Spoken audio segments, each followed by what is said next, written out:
ओम नमो भगवते वासुदेवाय। ओम नमो भगवते वासुदेवाय। ओम नमो भगवते वासुदेवाय। ओम अज्ञानतिमिरान्धस्य ज्ञानाञ्जनेयशलाकय चक्षुरुन्मीलितं येन तस्मै श्रीगुरवे नमः। श्रीचैतन्यमनोभीष्टं स्थापितं येन भूतले स्वयं रूपा कदा मह्यं तथा स्वावदन्तिहं। हे कृष्णा करुणा सिन्धो दीनबन्धो जगत्पते गोपेशा गोपिका कान्ता राधा कान्ता नमोऽस्तुते। तप्त कांचन गौरांगी राधे वृंदावनेश्वरी वृषभानुसुते देवी प्रणमामि हरिप्रिये। वाञ्छाकल्पतरुभ्यश्च कृपसिन्धुभ्येव च पतितानां पावनेभ्यो वैष्णवेभ्यो नमो नमः। नमो ओं विष्णुपादाय कृष्णप्रेष्ठाय भूतले श्रीमते भक्तिवेदान्तस्वामिनिधि नामिने। नमस्ते सरस्वते देवी गौरवाणी प्रचारणे निर्विशेष शून्यवादी पाठायते देशतारिणे। जय श्री कृष्ण चैतन्य प्रभु नित्यानंद श्री अद्वैत गदाधर श्रीवासादि गौरभक्त वृंद। हरे कृष्णा कृष्ण कृष्ण हरे हरे हरे राम राम राम हरे हरे। सर्वं कृष्णार्पणम्। Hare Krishna devotees. Hare Krishna. Welcome you all to day 10. இன்னைக்கு நம்ம 10வது சாரி 9th சாப்டர். நம்ம இன்னைக்கு 9th சாப்டர் பார்க்க போறோம். டே 9ல இருக்கிறோம். Very sorry. இன்னைக்கு நம்ம பார்க்க போறது என்ன அப்படின்னா மோஸ்ட் கான்ஃபிடென்ஷியல் நாலேஜ். சரியா? மோஸ்ட் கான்ஃபிடென்ஷியல் நாலேஜ்ங்கிறது மிக ரகசியமான அறிவு. இதுல இருக்கக்கூடிய அத்தனை ஸ்லோகங்களும் பகவான் சொல்றதுதான். அர்ஜுனன் இந்த இடத்துல எங்கேயுமே எந்த டவுட்மே வைக்கவே இல்லை. பகவான் என்ன சொல்றாங்க அப்படின்னா அர்ஜுனனை கால் பண்ணி அவங்களுக்கு மிக ரகசியமான அறிவு இந்த இடத்துல அவங்க கொடுக்குறாங்க. இதுக்கு முன்னாடி நிறைய ஞானம் கொடுத்தாங்க, நிறைய அறிவு கிடைச்சது. என்ன அப்படின்னு பாத்தீங்கன்னா செகண்ட் சாப்டர்ல வந்து ஆன்மீக அறிவு கொடுத்தாங்க. அதாவது உடல் வேறு ஆன்மா வேறு அப்படிங்கிற ஒரு ஒரு ஒரு ஞானம், அது ஒரு ரகசியம். அதுக்கப்புறம் சாப்டர் 7, 8 இதுலலாம் வந்து கிருஷ்ண உணர்வு அந்த ஞானத்தை கொடுத்தாங்க. ஓகே, அது வந்து மிக ரகசியம். அப்புறம் மிக மிக ரகசியம் ஒண்ணு சாப்டர் 8ல கொடுத்தாங்க. அது என்ன அப்படின்னா அனன்ய பக்தி. பிறழாத மனதோட என்னை வந்து பக்தி பண்றவங்களுக்கு, பக்தி தொண்டு பண்றவங்களுக்கு என்னுடைய இடமான பரம் அதை அடைய முடியும் அப்படின்னு மிக மிக ரகசியமான ஒரு ஞானத்தை கொடுத்தாங்க. சோ குய்யம் அப்படின்னா என்ன அர்த்தம்னா ரகசியம்னு அர்த்தம். ரகசியம், மிக ரகசியம், மிக ரகசியம், மிக மிக ரகசியம்னு நிறைய கான்பிடென்ஷியல் நாலேஜ் கொடுத்துட்டு இருந்தாங்க. இப்ப கொடுக்க போறது என்ன அப்படின்னா தி மோஸ்ட் கான்பிடென்ஷியல் நாலேஜ், ராஜ வித்யா ராஜகுய்ய யோகம். அதாவது கிங் ஆஃப் நாலேஜ், அறிவின் அரசன். அதை இப்ப அர்ஜுனனுக்கு தர போறாங்க. நம்ம செஷனுக்குள்ள போலாம்.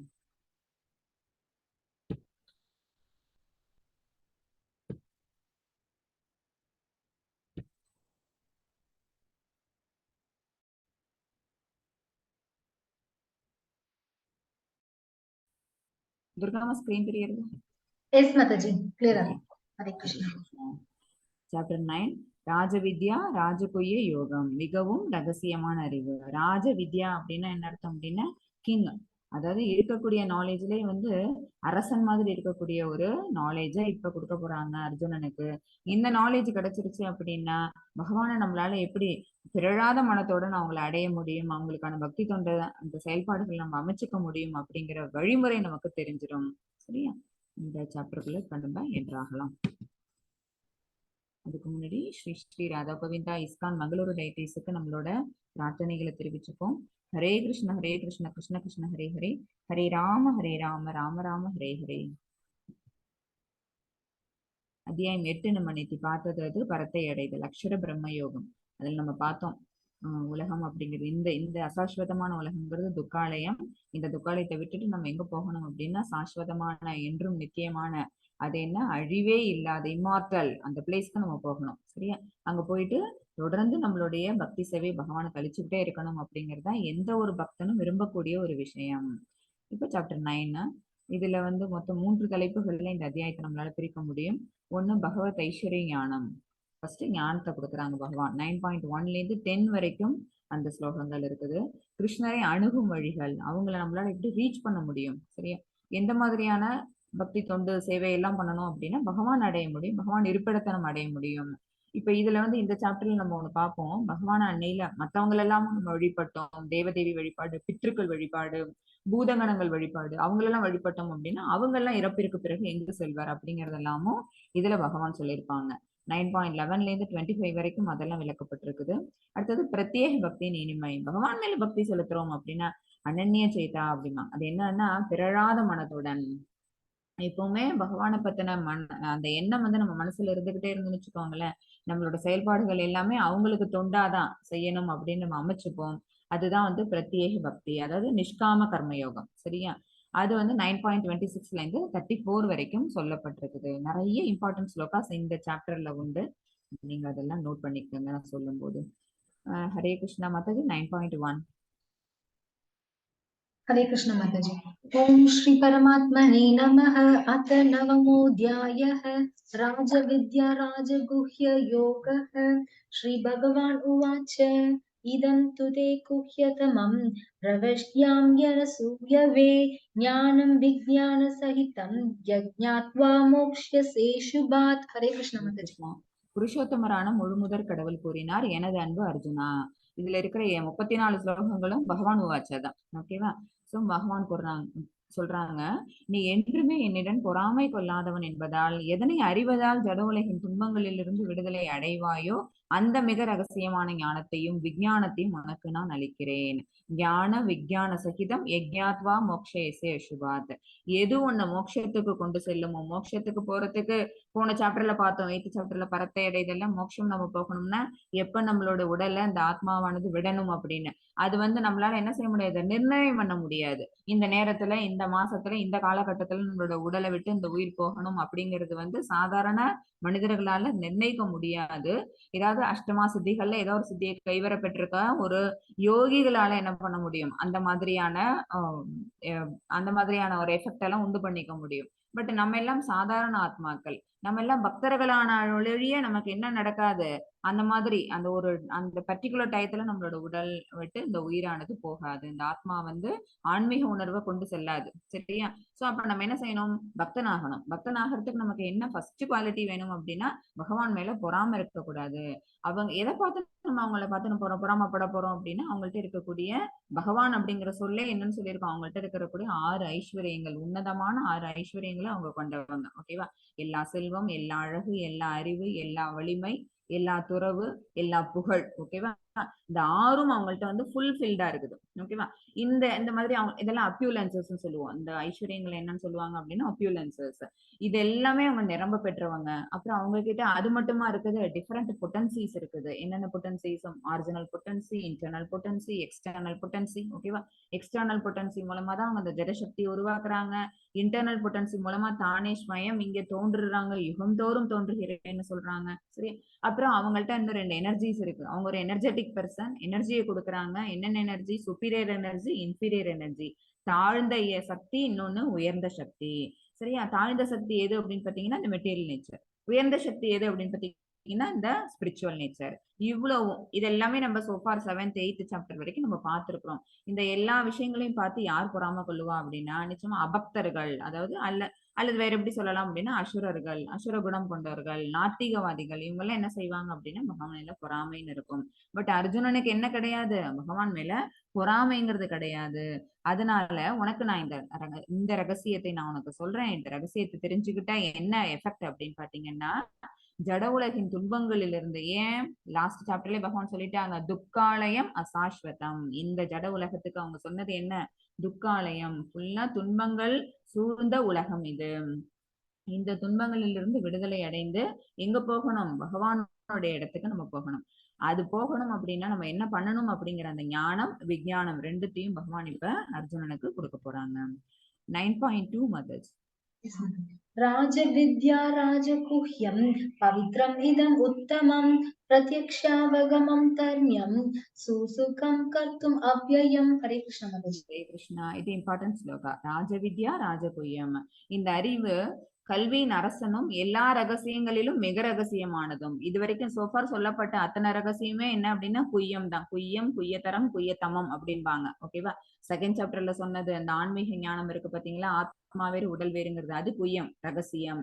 அடுத்தது கிருஷ்ண உணர்வு அப்படின்னு ஒண்ணு இருக்குன்னு 7 and 8ல சொல்லி கொடுத்தாங்களா, அது என்ன அப்படின்னு பாத்தீங்கன்னா குய்யத்தரம். அதாவது பகவானோட நம்ம எப்படி ரிலேஷன்ஷிப்பை வளர்த்துக்கலாம் அப்படிங்கிறது தான் அந்த ரகசியம். சரியா? இப்ப சொல்ல போறது என்னன்னா மிக மிக ரகசியமானது. இது கான்ஃபிடென்ஷியல் நாலேஜ், அறிவின் அரசன். இது தூய்மையானது, தன்னுணர்வின் அனுபவத்தை நேரடியாக அளிப்பதால். ஹரே கிருஷ்ணா. 1 minute ரெக்கார்டிங் அப்படி ஸ்டாப் பண்ணிக்கோங்கம்மா.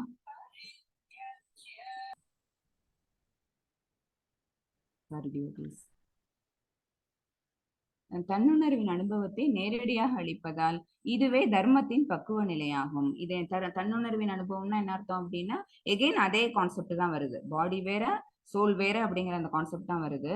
இதுவே தர்மத்தின் பக்குவ நிலையாகும். இது அழிவற்றதும் பேரின்பத்துடன் செயலாற்றப்படுவதும் ஆகும்.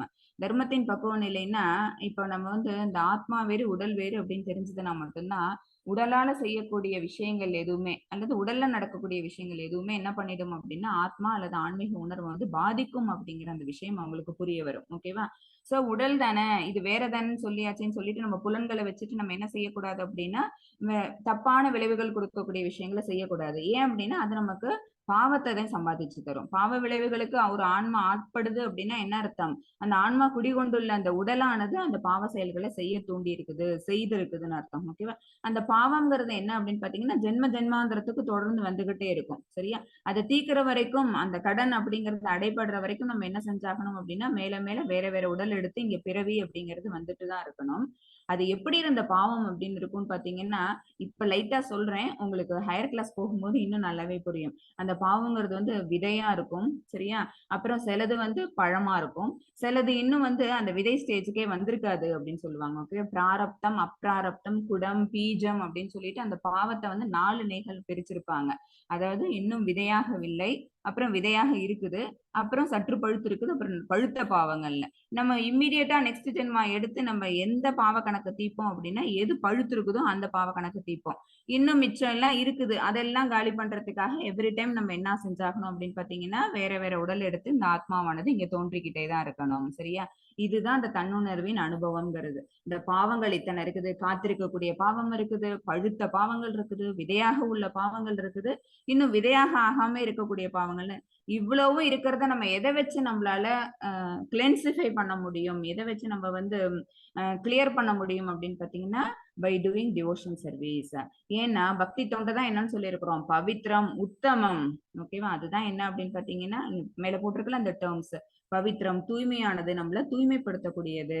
அது நம்மள என்ன பண்ணிடும், அந்த நாம ஜபம் நம்ம சொல்றது வந்து நம்மள்ட்ட இருக்கக்கூடிய இந்த டுவாலிட்டிஸ் இருக்குது இல்ல, அந்த புண்ணியம் பாவம் இந்த கணக்கு ரெண்டுத்தையும் நேர் பண்ணி ஜீரோ நல்லிஃபை ஆக்கி நம்மள பகவான் கிட்ட கொண்டு போய் சேர்த்துடும்.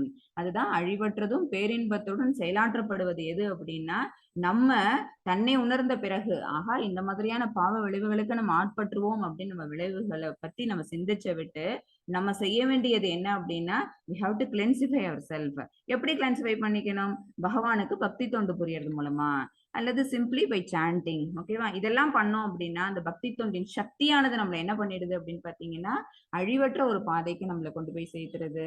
அது பகவானுடைய இருப்பிடம். ஓகேவா?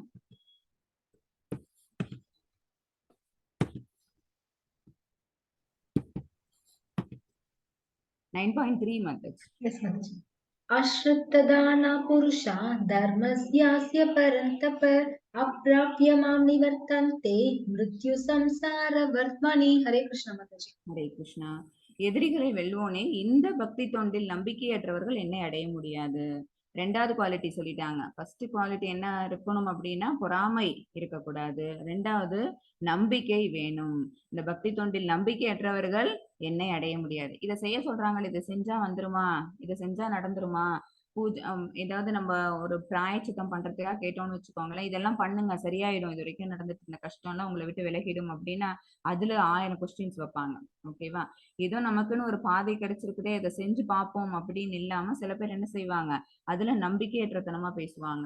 அதுதான் இங்க பகவான் சொல்றாங்க, பக்தி தொண்டில் நம்பிக்கையற்றவர்கள் என்னை அடைய முடியாது. எனவே அவர்கள் இந்த பௌதிக உலகின் பிறப்பு இறப்பு பாதைக்கு அவர்கள் திரும்பி வருகின்றனர். நம்பிக்கையற்றவர்களுக்கு என்னதான் அப்புறம் பதில் அப்படின்னு பாத்தீங்கன்னா, ஓகே நீ நம்பிக்கை இல்லாம தானே இருக்கிற, சோ நீ என்ன பண்ண போற, இந்த பர்த் டெத் சைக்கிள்குள்ளேயே நீ மாட்டிக்கிட்டு இருக்க போற. ஓகேவா? நம்ம நம்பிக்கையோட நம்மளோட பாதையை முன்னோக்கி வச்சோம்னா தான் நம்ம எங்க போவோம் அப்படின்னு பாத்தீங்கன்னா மேலுலகங்களுக்கு நம்மளால போக முடியும். அப்படி இல்லைன்னா அந்த சைக்கிள்குள்ளேயே சுத்தி சுத்தி சுத்தி வர வேண்டியதுதான். சரியா? சிம்பிள் டெக்னிக் இது. இதுல வந்து என்ன மாதிரியான டிவோஷனல் சர்வீஸ் பண்ணலாம் அப்படின்னு உங்களுக்கு நான் அந்த ஸ்லோகத்தை பலமுறை சொல்லி இருக்கிறேன். பிரகலாத உவாச்ச பாகவதத்துல இருக்கக்கூடிய ஒரு ஸ்லோகம். ஸ்ரவணம் கீர்த்தனம் விஷ்ணு ஸ்மரணம் பாத சேவனம் அர்ச்சனம் வந்தனம் தாசியம் சத்தியம் ஆத்ம நிவேதனம். இந்த 9 விதமான பக்தி தொண்டு, இந்த 9 செயல்களால் பகவானுக்கு தூய பக்தி தொண்டு புரியும் பக்தனை பூரணமான ஞானம் உடையவனாக உணர வேண்டும். சரியா? இதை தவிர அவன் தெரிஞ்சுக்க வேண்டிய ஞானம்ங்கிறது வேற எதுவும் கிடையாது. ஒரு பக்தனானவன் எந்த பக்தி தொண்டு செஞ்சு பகவான் கிட்ட அடைய முடியும் அப்படிங்கும்போது ஒரு கிறிஸ்டின் வரும்போது இதுதான் பூரண ஞானம். இந்த 9ல 9ஐயும் செஞ்சாலும் சரிதான், இதுல தன்னால இயன்றதை செஞ்சாலும் அவங்க என்னன்னு அர்த்தம்? பூரணமான ஞானம் உடையவன் அர்த்தம். ஓகேவா? சிரவணம்னா கேட்டல், கீர்த்தனம் அப்படிங்கிறது பாடுதல், ஸ்மரணம் அப்படிங்கிறது திரும்ப திரும்ப திரும்ப நினைத்தல், பாத சேவனம் பணிவிடை செய்தல், அர்ச்சனம்னா அர்ச்சித்தல், வந்தனம் வணங்குதல், தாசியம் நம்ம அடிமை போல பணியாற்றுதல், சாக்கியம் நண்பனாக கருதுதல், ஆத்ம நிவேதனம் இருதயபூர்வமாக தன்னையே அர்ப்பணித்தல். ஓகேவா? இந்த 9 வித பக்தி தான் ரொம்ப முக்கியம். நம்ம டிவோஷனல் சர்வீஸ்ல இந்த 9ல ஃபர்ஸ்ட் 3 நம்ம ஆல்ரெடி பண்ண ஸ்டார்ட் பண்ணிட்டோம். ஸ்ரவணம், கீர்த்தனம், விஷ்ணு ஸ்மரணம். நாம ஜபத்திலேயே அது 3மே வந்துருது. வாயால சொல்றோம், ஓகேவா? அதையே நம்ம காதால கேட்கிறோம், அப்புறம் மனசுல பகவானை நினைக்கிறோம். சரியா? 9.4 methods. Yes, Mataji. Maya tadam idam sarvam jagat avyaktamurtina mastani sarvabhutani nachaham teshvavastidah. Hare Krishna, Mataji. நான் எனது இந்த அறிவிற்கு அப்பாற்பட்ட விஸ்வரூபத்தின் மூலம் அகிலம் முழுவதும் பரவியுள்ளேன். பகவான் எப்படி அப்படின்னா அவங்களோட காஸ்மிக் மேனிஃபெஸ்டேஷன் பார்த்திருக்கிறோம். என்ன அப்படின்னு பாத்தீங்கன்னா அதாவது அவங்களோட பிரபஞ்ச தோற்றம்ங்கிறது அவங்களுடைய உயர்ந்த ஆன்மீக சக்தி, அப்புறம் தாழ்ந்த தரிசக்தி, ரெண்டுமா தான் இருக்கிறாங்க பகவான். ஓகேவா? அவங்கதான் முதற் கடவுள். அவங்கதான் ஃபர்ஸ்ட். எல்லாம் தோன்றதுக்கு முன்னாடி இருந்துட்டு இருந்தவங்க அவங்கதான். அதுக்கு மேல அவங்க என்ன பண்ணிக்கிட்டாங்க அப்படின்னா தன்னை விஸ்வரூபமா காமிச்சுக்கிட்டாங்க. அந்த விஸ்வரூபத்துல எதெல்லாம் அடக்கம் அப்படின்னா அந்த உயர்ந்த ஆன்மீக சக்தியும் அடக்கம் தான், அப்புறம் தாழ்ந்த ஜடசக்தியும் அடக்கம். அதுதான் பகவானுடைய மேனிஃபெஸ்டேஷன், காஸ்மிக் மேனிஃபெஸ்டேஷன்ங்கிறது அதுதான். எனது இந்த அறிவிற்கு அப்பாற்பட்ட எந்த அறிவு? நம்மளுக்கெல்லாம் தெரிஞ்ச அளவுக்கு இருக்கிற அறிவு இருக்கு பாத்தீங்களா, அதுக்கெல்லாம் அப்பாற்பட்ட அச்சிந்திய ரூபம் அவங்களோடது. அந்த விஸ்வரூபத்தின் மூலம் அகிலம் முழுவதும் அவங்க பரவி இருக்கிறாங்க. எல்லா ஜீவன்களும் மற்றும் படைப்புகளும் எண்ணில் இருக்கின்றன. எல்லா உயிர்வாழிகளும் பகவானால படைக்கப்பட்டது. ஓகேவா? அதே சமயத்தில் அவைகளிலிருந்து வேறுபட்டு என் மாயையால் மறைக்கப்பட்டு இருக்கிறேன். பகவான் இப்ப சூரியன் உதிக்குது, அப்புறம் சூரியன் அதோட ரேஸ எல்லா இடத்துலயும் பரப்புது. ஓகேவா? சோ அது என்ன ஆகுது? எல்லா இடத்துலயும் இந்த சன்ரைஸ் ஸ்ப்ரெட் ஆகுது. It spreads all over the world. அதே மாதிரி பகவானும் அவங்களோட சக்தி என்ன பண்ணிருக்கிறாங்க அப்படின்னா it spreads all over the world. நம்ம வீட்டுல சூரிய வெளிச்சம் இருக்குன்னா சூரியன் ஸ்வயம் அது இங்க இறங்கி வரல. ஓகேவா? அந்த வெளிச்சம் மூலமா அது இருக்குங்கிறத காமிச்சுக்குது. அதே மாதிரிதான் பகவான் என்ன செய்யறாங்க அப்படின்னு பாத்தீங்கன்னா அவங்க அங்க இருக்கிறாங்க, ஆன்மீக உலகத்துல அவங்க இருக்கிறாங்க. அவங்களோட சக்தியின் மூலமா, அவங்களோட ஆற்றலின் மூலமா அவங்க எல்லா இடத்துலயும் தன்னை பரவி காமிச்சுக்கிறாங்க. அதான் எக்ஸ்பான்ஷன் ஆஃப் ஹிஸ் ஃபார்ம் அப்படிங்கிறது அதுதான். இப்ப ஒரு ஒரு கண்ட்ரிக்கு ஒரு ராஜா ஒருத்தர் இருக்காருன்னு வச்சுக்கோங்களேன். அந்த ராஜா என்ன செய்யறாரு? நிறைய டிபார்ட்மெண்ட்ஸ் ஒதுக்குவாரு. பினான்ஸ் டிபார்ட்மெண்ட், அப்புறம் டிஃபென்ஸ் டிபார்ட்மெண்ட், இந்த மாதிரி ஒண்ணு அக்ரிகல்ச்சர் டிபார்ட்மெண்ட் அப்படின்னு சொல்லிட்டு அவர் ஹெட்டுங்கிறதுனால அவர் என்ன செய்யறாரு? எல்லாத்தையும் தானே பார்க்க முடியாதுங்கிறதுனால தனித்தனியா ஒரு டிபார்ட்மெண்ட் போட்டு அந்த டிபார்ட்மெண்ட் எல்லாத்துக்கும் ஒரு மினிஸ்டர்ஸ் ஒருத்தவங்களை அப்பாயின்மெண்ட் பண்றாரு. எல்லாமே யாருக்கு கீழே வருது அப்படின்னா எல்லாமே அவருடைய கண்ட்ரோலுக்கு கீழே தான் வருது. ஆனா அவரு எல்லா டிபார்ட்மெண்ட்ல இருக்க மாட்டார். டிபார்ட்மெண்ட்டுக்கு ஒரு அட்மினிஸ்ட்ரேட்டிவ் இருப்பாங்க. அவங்க என்ன செய்வாங்க? அந்தந்த டிபார்ட்மெண்ட்டை நிர்வாகம் பண்ணுவாங்க. நிர்வாகம் பண்ணிட்டு அதுல என்ன நிறை குறைகள் இருக்குதோ அதை மட்டும் பகவான்கிட்ட கொண்டு போவாங்க.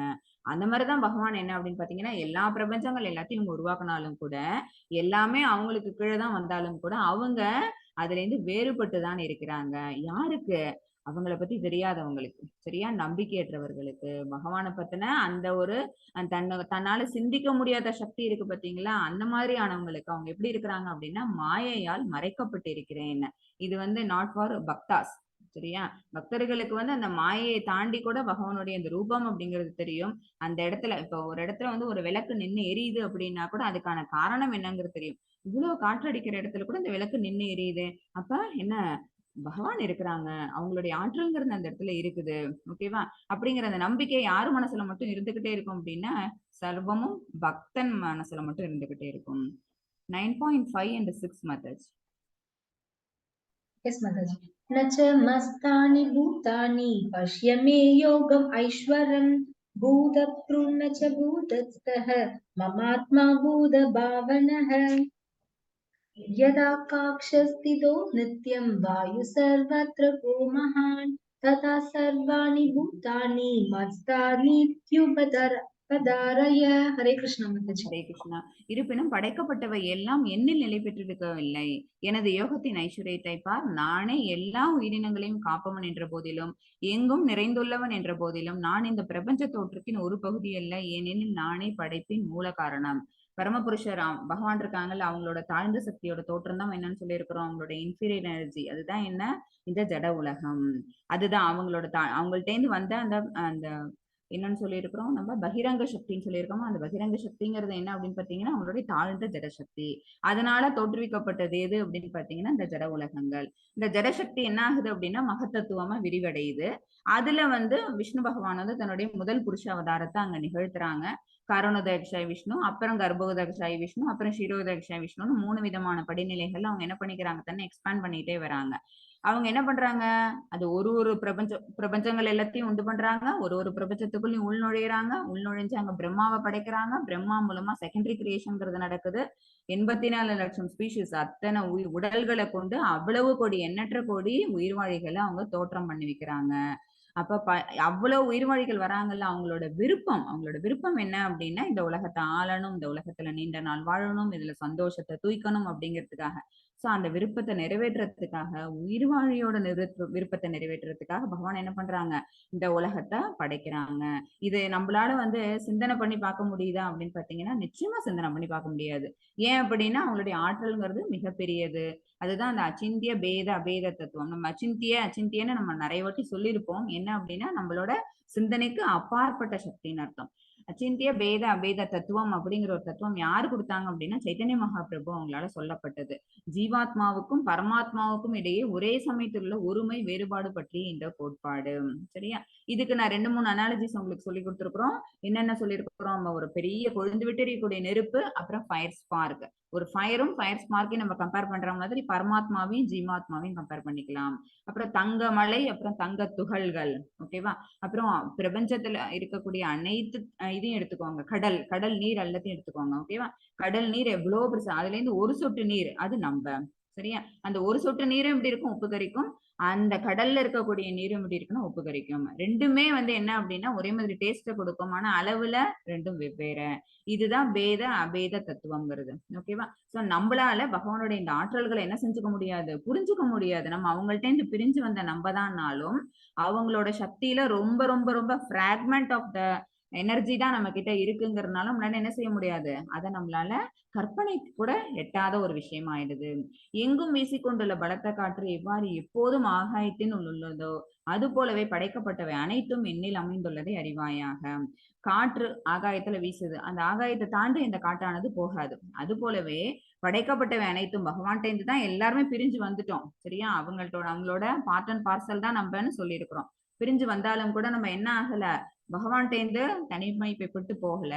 எல்லாமே அவங்களோட என்ன சொல்லியிருக்கிறோம், சூரே மணிகனா இவ அப்படின்னு அவங்களோட முத்துக்கள் கோர்க்கப்பட்டது போல ஒரு நூல்ல முத்துக்கள் எல்லாத்தையும் கோத்து வச்சோம்னா எப்படி அது மாலையா ஆகுமோ அந்த மாதிரி ஒரு கைப்பிடி மணல் பகவானுடைய கைக்குள்ள இறுக பிடிச்சிருக்கும் போது அந்த மணலானது ஒரு தூள் கூட வெளியில விழாம அத்தனையும் பகவானால இணைக்கப்பட்டதோ அந்த மாதிரி நம்ம எல்லாம் எப்படி இருக்கோம் அப்படின்னு பாத்தீங்கன்னா அவங்களோட கட்டுண்டு இருக்கிறோம்.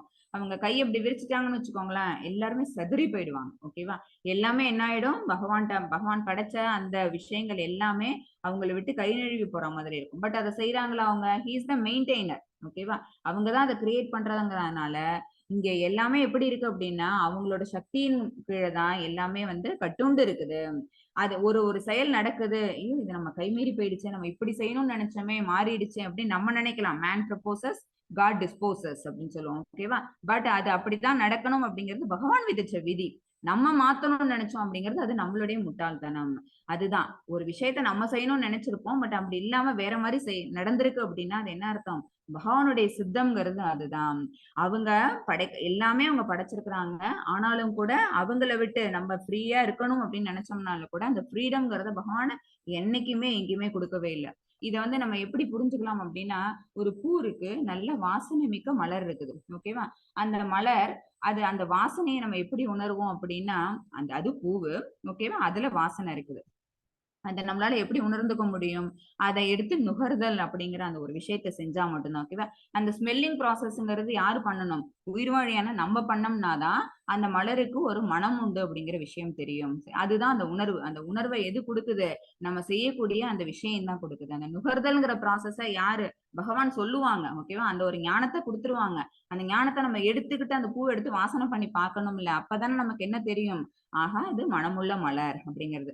அதை நுகர்ந்தே பார்க்காம அதெல்லாம் அது வாசனை இல்லை அப்படின்னு சொன்னோம்னா என்ன அர்த்தம்? அந்த உணர்வை நம்ம அடையவே இல்லைன்னு அர்த்தம். அது எத்தனை ஞானம் கிடைச்சாலும் அபக்தர்களாகி இருக்கவங்க என்ன செய்வாங்க? இந்த உணர்வை எடுத்துக்க மாட்டாங்க. சரியா? இதுதான் பக்தனுக்கும் அபக்தனுக்குமான வித்தியாசம் என்ன அப்படின்னு பாத்தீங்கன்னா, அந்த உணர்வை கொடுத்துடுறாங்க, அந்த ஞானத்தையும் சொல்லி கொடுக்குறாங்க.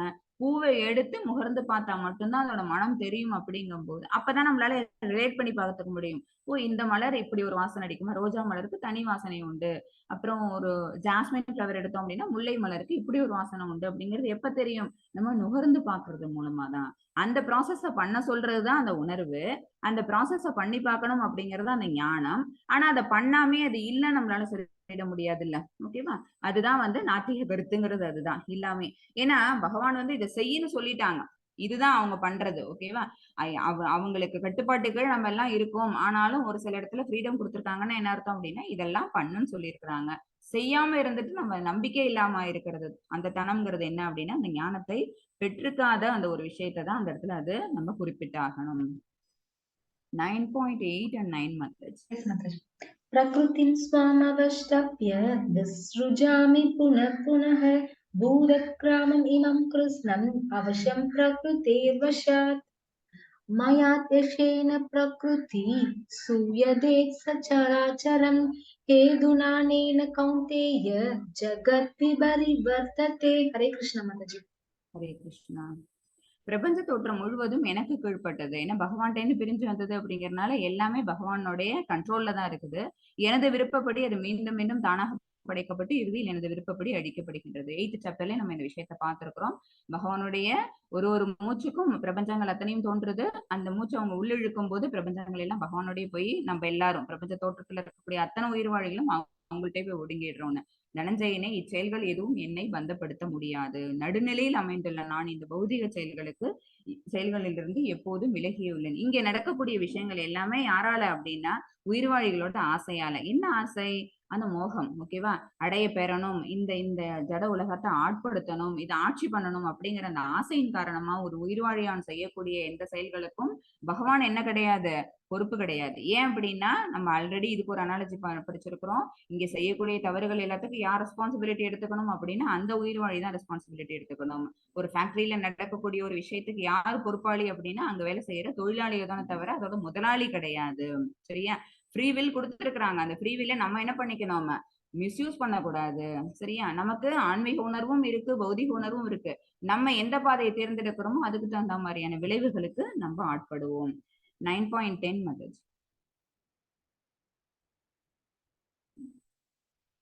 हरे कृष्णा. हरे माताजी म्यूट ले पड़ जाए. हरे कृष्ण माताजी. मयात्यक्षेण प्रकृति सूयते सचराचरं हेदुनानेन कौन्तेय जगति परिवर्तते. हरे कृष्ण माताजी. குந்தியின் மகனே, எனது சக்திகளில் ஒன்றான இந்த ஜட இயற்கை எனது மேற்பார்வையில் செயல்பட்டு அசைகின்ற மற்றும் அசையாதவற்றை எல்லாம் உண்டாக்குகின்றது. அதன் ஆணைப்படி இந்த தோற்றம் மீண்டும் மீண்டும் படைக்கப்பட்டு அழிக்கப்படுகின்றது. எகைன் அண்ட் எகைன் இதே விஷயங்கள் உறுதிப்படுத்தப்பட்டுட்டே இருக்குது. பகவான்கிட்ட தான் இந்த ஜட சக்திங்கிறது வந்தது. இந்த ஜட இயற்கையில என்ன நம்மள மாதிரியான உயிர்வாழிகள், அசையக்கூடிய உயிர்வாழிகள் மட்டுமா இருக்கிறோம்? மலை இருக்குது, காற்று இருக்கு, நீர் இருக்குது, மரம் இருக்குது. சரியா?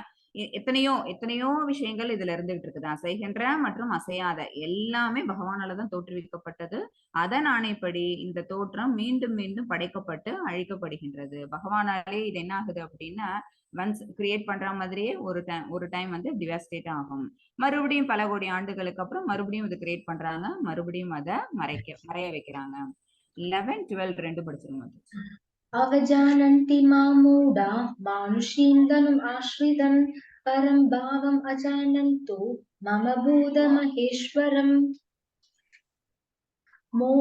मोगाशामोहकर्माणो मोहज्ञानाविच्छेदसः राक्षसीम् असूरीं चैव प्रकृतिं मोहिनीं श्रीदाः हरे कृष्ण माताजी। ஹரே கிருஷ்ணா. இதுல இந்த 2 ஸ்லோகாஸ்லயும் பகவான் யாரை பத்தி சொல்லியிருக்காங்கன்னா அசுரகுணம், அசுர இயல்பு படைத்தவர்கள், தீயோர்கள். துஷ்கிருத்தினோஸ் அப்படின்னு படிச்சோம்ல நம்ம 7th சாப்டர்ல. அது மனித உறவில் நான் தோன்றும் போது முட்டாள்கள் என்னை ஏளனம் செய்கின்றனர். பகவானுடைய தோற்றம்ங்கிறது இங்க வரும்போது எப்படி இருக்குது, அவங்களுடைய நமக்கு தெரிஞ்ச 10 தசாவதாரங்களையும் எடுத்து பாருங்க. அவங்க எடுத்த உடனே மனித உடலோட வரல. மனித உடல் வந்தது அப்படின்னு பாத்தீங்கன்னா ரொம்ப 6வது அந்த மாதிரி அந்த பரசுராம அவதாரத்துலதான். அதுக்கு முன்னாடி அவங்க என்ன செஞ்சாங்க, நீர் வாழ்வன உயிர் வாழ் இந்த மாதிரிதான் எடுத்தாங்க. சரியா, மச்சாவதாரம், கூர்மாவதாரம், வாமன அவதாரம், இந்த மாதிரிதான் அவங்க என்ன பண்ணாங்க அப்படின்னா விலங்கு ரூபத்துல பறவை ரூபத்துல எல்லாம் அவங்களுடைய அவதாரங்கள்ங்கிறது நிகழ்ந்தது. நரசிம்ம அவதாரம் ரெண்டும் கலந்தது. ஓகேவா. சோ மனித உறவுல அவங்க தோற்றம் எடுத்தது அப்படிங்கிறது பரசுராம அவதாரம், ராமாவதாரம், கிருஷ்ணாவதாரம், இதெல்லாம் தான். அப்படி தோன்றும் போதே அவங்களோட அந்த உயர்ந்த அந்த சக்திங்கிறது தெரிஞ்சவர்களுக்கு எப்படி இருந்தது அப்படின்னா அது பகவான் ஆற்றல் மிக்கவங்க அப்படின்னு உணர்ந்து அவங்க அந்த பூமியில அவங்களுடைய செயல்பாடுகளை செஞ்சுட்டு இருக்கும் போதே அவங்கள பக்தர்களா தொடர்ந்தவங்க எத்தனையோ பேர் இருந்தாங்க. அதே மாதிரி அவங்கள அப்போஸ் பண்ணக்கூடிய அசுரர்களும் இருந்தாங்க. அவங்களதான் முட்டாள்கள்னு பகவான் சாடுறாங்க அந்த இடத்துல. அவ ஜானந்தி மா மூடா, முட்டாள்கள் என்னை ஏளனம் செய்கின்றனர். எனது பரம இயற்கை, அதாவது இருப்பவை அனைத்திற்கும் நானே உன்னத உரிமையாளன் என்பதை அவர்கள் அறியார்கள். சோல் ப்ரொப்ரைட்டர் யாரு, பகவான் தான். எல்லாத்தையும் உண்டாக்குனவங்க அவங்க. அப்பதானே ஓனர்ஷிப் யாருக்கு போகுது அப்படின்னு பாத்தீங்கன்னா பகவானுக்கு தான். இப்ப நம்ம வச்சிட்டு இருக்கிற ஒரு பொருளை நம்ம நம்மளுது அப்படின்னு சொல்லி சண்டை போட்டுக்கிறோம். ஆனா இது எதுவுமே என்ன இல்ல, நம்மளோடது கிடையாது. ஒரிஜினல் ப்ரொப்ரைட்டர் யாரு அப்படின்னு பாத்தீங்கன்னா பகவான். ஆனா இது யாருக்கு புரியாது அப்படின்னா அசுரகுணம் படைத்தவர்களுக்கு புரியாது. ஓகேவா. கம்சன், ராவணன் இவங்களெல்லாம் எடுத்துக்கிட்டோம்னு வச்சுக்கோங்களேன். கம்சன் என்ன செஞ்சாங்க அப்படின்னா 8வது குழந்தையா பிறக்கக்கூடிய தேவகிக்கு பிறக்கக்கூடிய குழந்தையானவன் உன்னை கொல்வான் அப்படின்னு அந்த 8வதுல அந்த சக்கரத்துக்குள்ள எது 8வது குழந்தைன்னு தெரியுமா, முதல் குழந்தையில இருந்தே கில் பண்ணிடணும் அப்படிங்கிற எண்ணம் அவனுக்குள்ள வந்தது. அப்புறம் அப்ப அந்த டேட்டுக்குன்னு பிறந்திருக்கக்கூடிய குழந்தைகள் அந்த பக்கம் சுத்தி இருக்கக்கூடிய எல்லா இடத்துலயும் இருக்கிற குழந்தைகள் எல்லாம் கொல்றதுக்காக அவன் என்ன பண்ணான், அசுரர்கள் பல பேரை அனுப்பிவிட்டான். கிருஷ்ண பரமாத்மாவை கொலை பண்றதுக்கு எத்தனையோ முயற்சிகள் பண்ணான். முதல் முயற்சி தோல்வி அடைஞ்ச போதே அவனுக்கு தெரிஞ்சிருக்கணும் அவருடைய பலம் என்ன அப்படிங்கிறது. சிறு குழந்தையா இருக்கும் போதே பூதனை வதம் போதே அவருக்கு கம்சனுக்கு தெரிஞ்சிருக்கணும் ஆற்றல் கிருஷ்ண பரமாத்மா தான் அவங்க, பகவானுடைய ஆற்றல்ங்கிறது அப்படி அவங்கள்ட்ட இருந்து நம்மளால நிச்சயமா நம்மளோட உயிரங்கிறது காப்பாத்திக்க முடியாதுங்கிறது தெரியாம மேல மேல என்ன செஞ்சுட்டு இருந்தான் அப்படின்னா பல பல அசுரர்களை அவன் ஏவி விட்டுக்கிட்டே தான் இருந்தான். ஓகேவா. அது என்ன அப்படின்னா ஒரு குழப்பமான ஒரு சூழ்நிலை, ஒரு மனநிலை அவங்களுக்கு உருவாயிடுது. ஏன் அப்படின்னா அவங்களோட அந்த நம்பத்தகாத வந்திருக்கிறது பகவான் அப்படிங்கிற உண்மை தெரிஞ்சது அப்படின்னாலே ஆட்டோமேட்டிக்கா தன்னை சரண்டர் பண்ணிக்கக்கூடிய குணம் வந்துடணும்.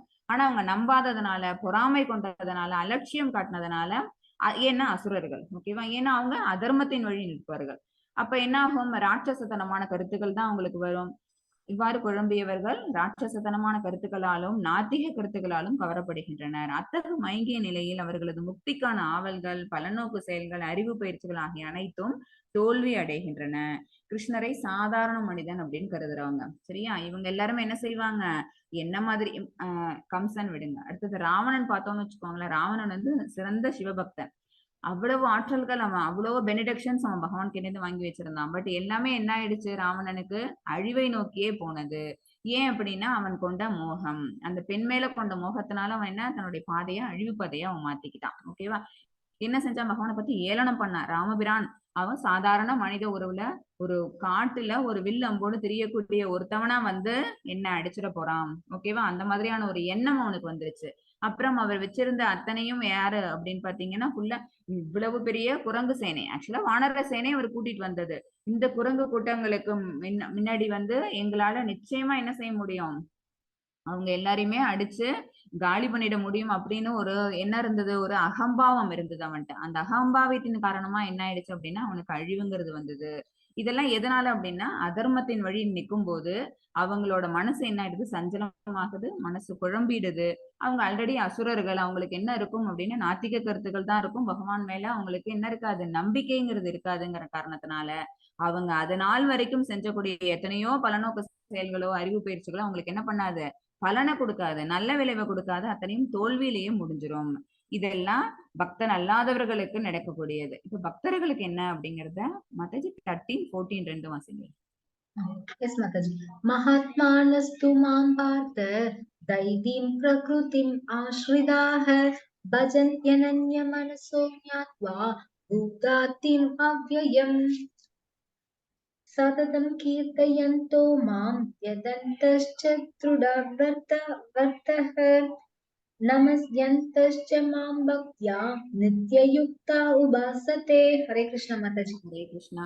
மகாத்மானஸ், அதாவது என்ன அப்படின்னு அவங்களுடைய கவனத்தை பக்தர்கள் என்ன பண்ண மாட்டாங்க, அவங்களுடைய கவனத்தை அவர்கள் பகவான்கிட்டேருந்து திருப்ப மாட்டாங்க. அதுதான் மகாத்மான் அந்த இடத்துல சொல்ல வர்றது என்ன அப்படின்னா, பக்தர்கள் ஆனா தன்னுடைய கவனத்தை சிறிது கூட பெறழாம பகவான் மேல எப்பவுமே நிலைச்சிருக்க செய்யறவங்க. அவங்களுக்கு தெரியும் எல்லா காரணங்களுக்கும் காரணம் காஸ் ஆஃப் ஆல் காசஸ் பகவான் தான் அப்படிங்கிற அந்த விஷயம் அவங்களுக்கு புரிஞ்சிருக்குது. பிரித்தாவின் மகனே, குழப்பமடையாத மகாத்மாக்கள், உங்களுக்கு குழப்பம்ங்கிறது கிடையாது. மனசு எப்படி இருக்கும் அப்படின்னு பாத்தீங்கன்னா தெள்ள தெளிவா இருக்கும். சரியா? என்ன எல்லாமே பகவானால நடக்குது, நடக்கக்கூடிய எல்லா விஷயங்களுக்கும் காரணம் பொறுப்பு அப்படிங்கிறது பகவான் தான், அவங்களுடைய ஆற்றல் தான் இது எல்லாமே நடத்தி வைக்குது அப்படிங்கிற எண்ணம் அவங்களுக்கு பலமா உண்டு. தெய்வீக இயற்கையின் பாதுகாப்பில் அதனால அவங்க ஆட்டோமேட்டிக்கா இங்க இருந்தாலும் கூட, பௌதிக இயற்கையில இருந்தாலும் கூட அவங்க எப்படி இருக்கிறாங்க, அந்த ஆன்மீக உணர்வோட ஆன்மீக சிந்தனையோட இருக்கிறாங்க. அவர்கள் பரமபுருஷ பகவானான என்னை ஆதி புருஷனாகவும் அழிவற்றவனாகவும் அறிந்து எனது பக்தி தொண்டில் பூரணமாக ஈடுபட்டுள்ளனர். அவங்க எப்பவுமே டிவோஷனல் சர்வீஸ் பண்றாங்க. பகவானை எப்படி அவங்க நினைக்கிறாங்க, அவங்கதான் ஆதி புருஷன். அது வந்து அழிவற்றவன், அஜம் விபும் அப்படின்னு படிச்சிருவோம். அவங்களுக்கு பிறப்புங்கிறது கிடையாது, அழிவுங்கிறது கிடையாது பகவானுக்குன்னு பகவானோட குவாலிட்டிஸ் எல்லாத்தையும் புரிஞ்சுக்கிட்டவங்கனால அவங்க என்ன செய்யறாங்க, தன்னுடைய சர்வீசஸ் எல்லாத்தையும் பகவானுக்கே அர்ப்பணம் பண்ணிக்கிறாங்க. நிஷ்காம கர்மயோகத்துல இருக்கிறாங்க. செயல்பாடுகள் வந்து பௌதிக செயல்பாடுகளா இருந்தாலும் கூட அதுல பற்றற்ற நிலையில இருந்து பகவானுக்கான சேவையா அதை மாத்துறாங்க. விளைவுகளுக்கு அப்பாற்பட்டு நிக்கிறாங்க. அப்ப ஆட்டோமேட்டிக்கா பகவானே அந்த விஷயங்கள் கவரும். ஓகேவா? அந்த மாதிரி இருந்த ஒருத்தவங்களோட கதை இப்ப நம்ம பார்ப்போம். ஸ்ரீ மாதவேந்திரபுரி. மாதவேந்திரபுரி யாரு அப்படின்னு பாத்தீங்கன்னு வச்சுக்கோங்களேன், இந்த இஸ்கான் இந்த டிசைர் ட்ரீ இது ஸ்டார்ட் பண்றதுக்கு ஒரு விதையா இருந்தவங்க அவங்கன்னு சொல்லலாம். ஓகேவா? மாதவேந்திரபுரி, அதுக்கப்புறம் வந்து ஈஸ்வரபூரி, அப்புறம் சைத்தன்ய மகாபிரபு வருவாங்க. அந்த இந்த இஸ்கானோட நீங்க அந்த கிருஷ்ணா புக் எடுத்து பாத்தீங்கன்னு வச்சுக்கோங்க, பகவத்கீதை புக் எடுத்து பாத்தீங்க அப்படின்னா அதுல அந்த குரு சீல பரம்பரையில பாத்தீங்க அப்படின்னா மாதவேந்திரபுரி, ஈஸ்வரபுரி, சைத்தன்ய மகாபிரபு இந்த வரிசையில தான் வரும். மாதவேந்திரபுரி எப்படி அப்படின்னா அந்த ரொம்ப ஆழ்நிலை பக்தர் அவங்க. டிரான்ஸ்டென்டலா அவங்க எப்பவுமே என்ன செஞ்சுட்டு இருப்பாங்க அப்படின்னா பகவான் மேல ஒரு பரவச நிலையில தன்னுடைய பக்தியை காமிச்சிட்டு இருப்பாங்க. பகவான் பக்தி நிலைகள் இருக்கு பாத்தீங்களா, பக்தி தொண்டு செய்யக்கூடியது இந்த 9 டைப்ஸ் ஆஃப் டிவோஷனல் சர்வீஸ் சொல்லியிருக்கிறோம். பக்தி நிலைகள்னு இருக்கு பாத்தீங்களா, ஸ்ரத்தா, பஜன கிரியா, அதெல்லாம். அதுல வந்து அதுல பாத்தீங்க அப்படின்னா எப்பவுமே பாவநிலை பிரேம நிலையில ஒரு எக்ஸ்டசின்னு சொல்லுவோம்ல, எப்பவுமே அப்படியே இருப்பாங்க. ஒரு கிளவுட்ஸ் ஃபார்ம் ஆயிருக்கு, டார்க் கலர்ல மழை இருட்டிக்கிட்டு வருது அப்படின்னா அதை பார்த்த உடனே உங்களுக்கு என்ன இருக்கும், கிருஷ்ணரோட மேனியை பார்த்த அந்த ஞாபகம் வரும். உடனே என்ன செஞ்சிருவாங்க, மயக்கம் பிடிச்சு விழுவாங்க. ஓகேவா? கோவிலுக்குள்ள என்ட்ரு ஆவாங்க, ஜெகநாத்புரி கோவிலுக்குள்ள என்ட்ரு ஆகாம அங்க அங்க பகவானோட சுரூபத்தை பார்த்த உடனே உங்களுக்கு என்ன ஆகும், பரவச நிலையில மயக்கம் பிடிச்சு விழுவாங்க. இதெல்லாம் பிரேம நிலையில இருக்கக்கூடிய நிறைய பக்தர்களுக்கு நிகழறது. சைத்தன்ய மகாபிரபு எப்பவுமே அப்படிதான் இருப்பாங்க. பூரி கோயிலுக்குள்ள போகும்போதெல்லாம் அவங்களுக்கு மயக்கம்ங்கிறது. ஏன் அந்த மயக்கம் அப்படின்னா பூரண பரவச நிலையில அவங்க பகவானோட அவங்க என்ன தன்னை ஐக்கியப்படுத்திக்கிறாங்க. அந்த நிலையில உங்களுக்கு எதுவும் உணர்வற்ற ஒரு உடல் உங்களுக்கு வந்துருது. சரியா? அப்படி இருக்கக்கூடியவங்க அந்த மாதவேந்திரபுரி வந்து என்ன பண்றாங்க அப்படின்னா பிருந்தாவனத்துக்கு ஒரு நாள் போறாங்க. அங்க போயிட்டு அங்க இருக்கக்கூடிய அவங்களுக்கு ஆக்சுவலா அவங்க எந்த சுவாமி கும்பிடுவாங்க, பிரார்த்தனை வைப்பாங்க அப்படின்னா கோபாலன் அப்படின்னு, ஸ்ரீ கோபாலன் அப்படிங்கிற ஒரு டைட்டி தான் அவங்க வந்து எப்பவுமே அவங்களுக்கு அர்ச்சனைக்கு பூஜைக்குன்னு வச்சுட்டு இருக்கிற ஒரு சுவாமி. இவங்க வந்து பரவச நிலையில பிருந்தாவனத்துல இருக்கக்கூடிய நிறைய எண்ணற்ற கோயில்கள் ஒரு ஒரு கோயிலா போய் அவங்க சேவிச்சுட்டு வந்துட்டு ஒரு மரத்தடியில இருந்து உட்காருவாங்க. ரொம்ப ஒரு டயர்டா அவங்க இருக்கிறத பார்த்துட்டு இந்த பிருந்தாவனத்துல இருக்கக்கூடிய கோபியர்கள் என்ன செய்வாங்க, ஒரு பையன் கிட்ட ஒரு சின்ன ஒரு இடையர் சிறுவன் அவங்க கிட்ட வந்து பால் கொண்டு போய் கொடுக்க சொல்லியிருக்கிறாங்கன்னு சொல்லிட்டு ஒரு இடையர் சிறுவன் என்ன செய்வாங்க, ஒரு சொம்பு பால் எடுத்துட்டு வருவாங்க. இவரு ரொம்ப மயங்கிய நிலையில ஒரு மரத்தடியில உட்காந்துருப்பாரு. கண் விழிச்சு பார்த்தோன்னே எதிரில வந்து ஒரு இடையர்குல சிறுவன், ஒரு சின்ன ஒரு பையன் கையில ஒரு சொம்பு பாலோட நிக்கிறது தெரியும். யாரப்பா நீ என்ன அப்படின்னு கேட்டோன்னே உடனே இந்த சிறுவன் சொல்லுவாங்க, இல்ல நீங்க டயர்டா உட்கார்ந்து இருந்துட்டு இங்க பார்த்தவங்க எல்லாருமே என்ன செஞ்சாங்க, என்கிட்ட இந்த பால் சொம்பை குடுத்துட்டு வர சொன்னாங்க. நீங்க குடிச்சிட்டு இந்த பால் இந்த சொம்பு எனக்கு தாங்க அப்படின்னு சொல்லுவாரு அவரு. உடனே இவரு என்ன பண்றாரு, தன்னோட டயர்ட்னஸை தீர்த்தறதுக்காக அந்த லேடிஸ் எல்லாருக்குமே ஒரு மனசால நன்றி சொல்லிட்டு அந்த பால் வாங்கி அவர் குடிச்சிடுறாரு. குடிச்சிட்டு அந்த சோம்பை திருப்பி கொடுத்தோம்னா அந்த குழந்தை தூக்கிட்டு ஓடிடுது அது. இவர் என்ன பண்றாரு, அந்த பாலை குடிச்சோன்னா அவருக்கு இன்னும் மயக்கம்ங்கிற ஜாஸ்தியா வருது. அந்த மரத்தடியிலேயே படுத்து தூங்கிடுறாரு. தூக்கத்துல கனவுல வந்து கோபாலன் டைட்டி வராங்க. வந்துட்டு எனக்கு இந்த இடத்துல வந்து ஒரு பெரிய கோயில் ஒண்ணு கட்டு,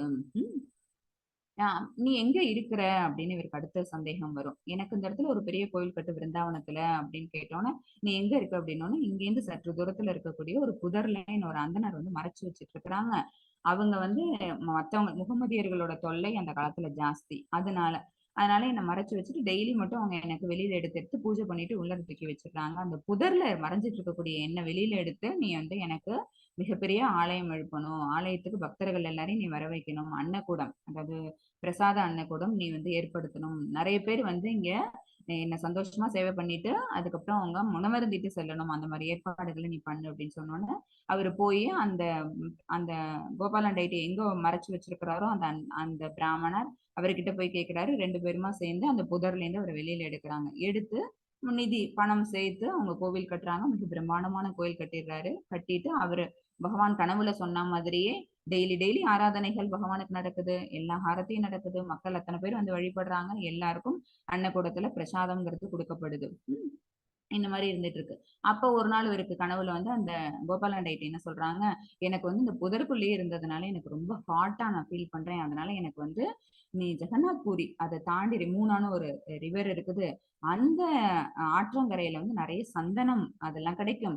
நீ அங்கேருந்து போயிட்டு எனக்காக சந்தனம் வாங்கிட்டு வந்து சந்தனம் இழைச்சி என் மேனிக்குள்ள நீ பூசி விட்ட அப்படின்னா எனக்கு வந்து இந்த அந்த ஹீட்டா இருக்கிறது, இந்த மேனி தகிக்கிறது வந்து எனக்கு குறையும் அப்படின்னு சொன்னோன்னே, ஓகே நான் செய்யறேன்னு சொல்லிட்டு அவர் என்ன செய்யறாரு, பூரிக்கு வராரு. இதெல்லாம் நடக்கிறது எங்க அப்படின்னு பாத்தீங்கன்னா இதுல பிருந்தாவனத்துல.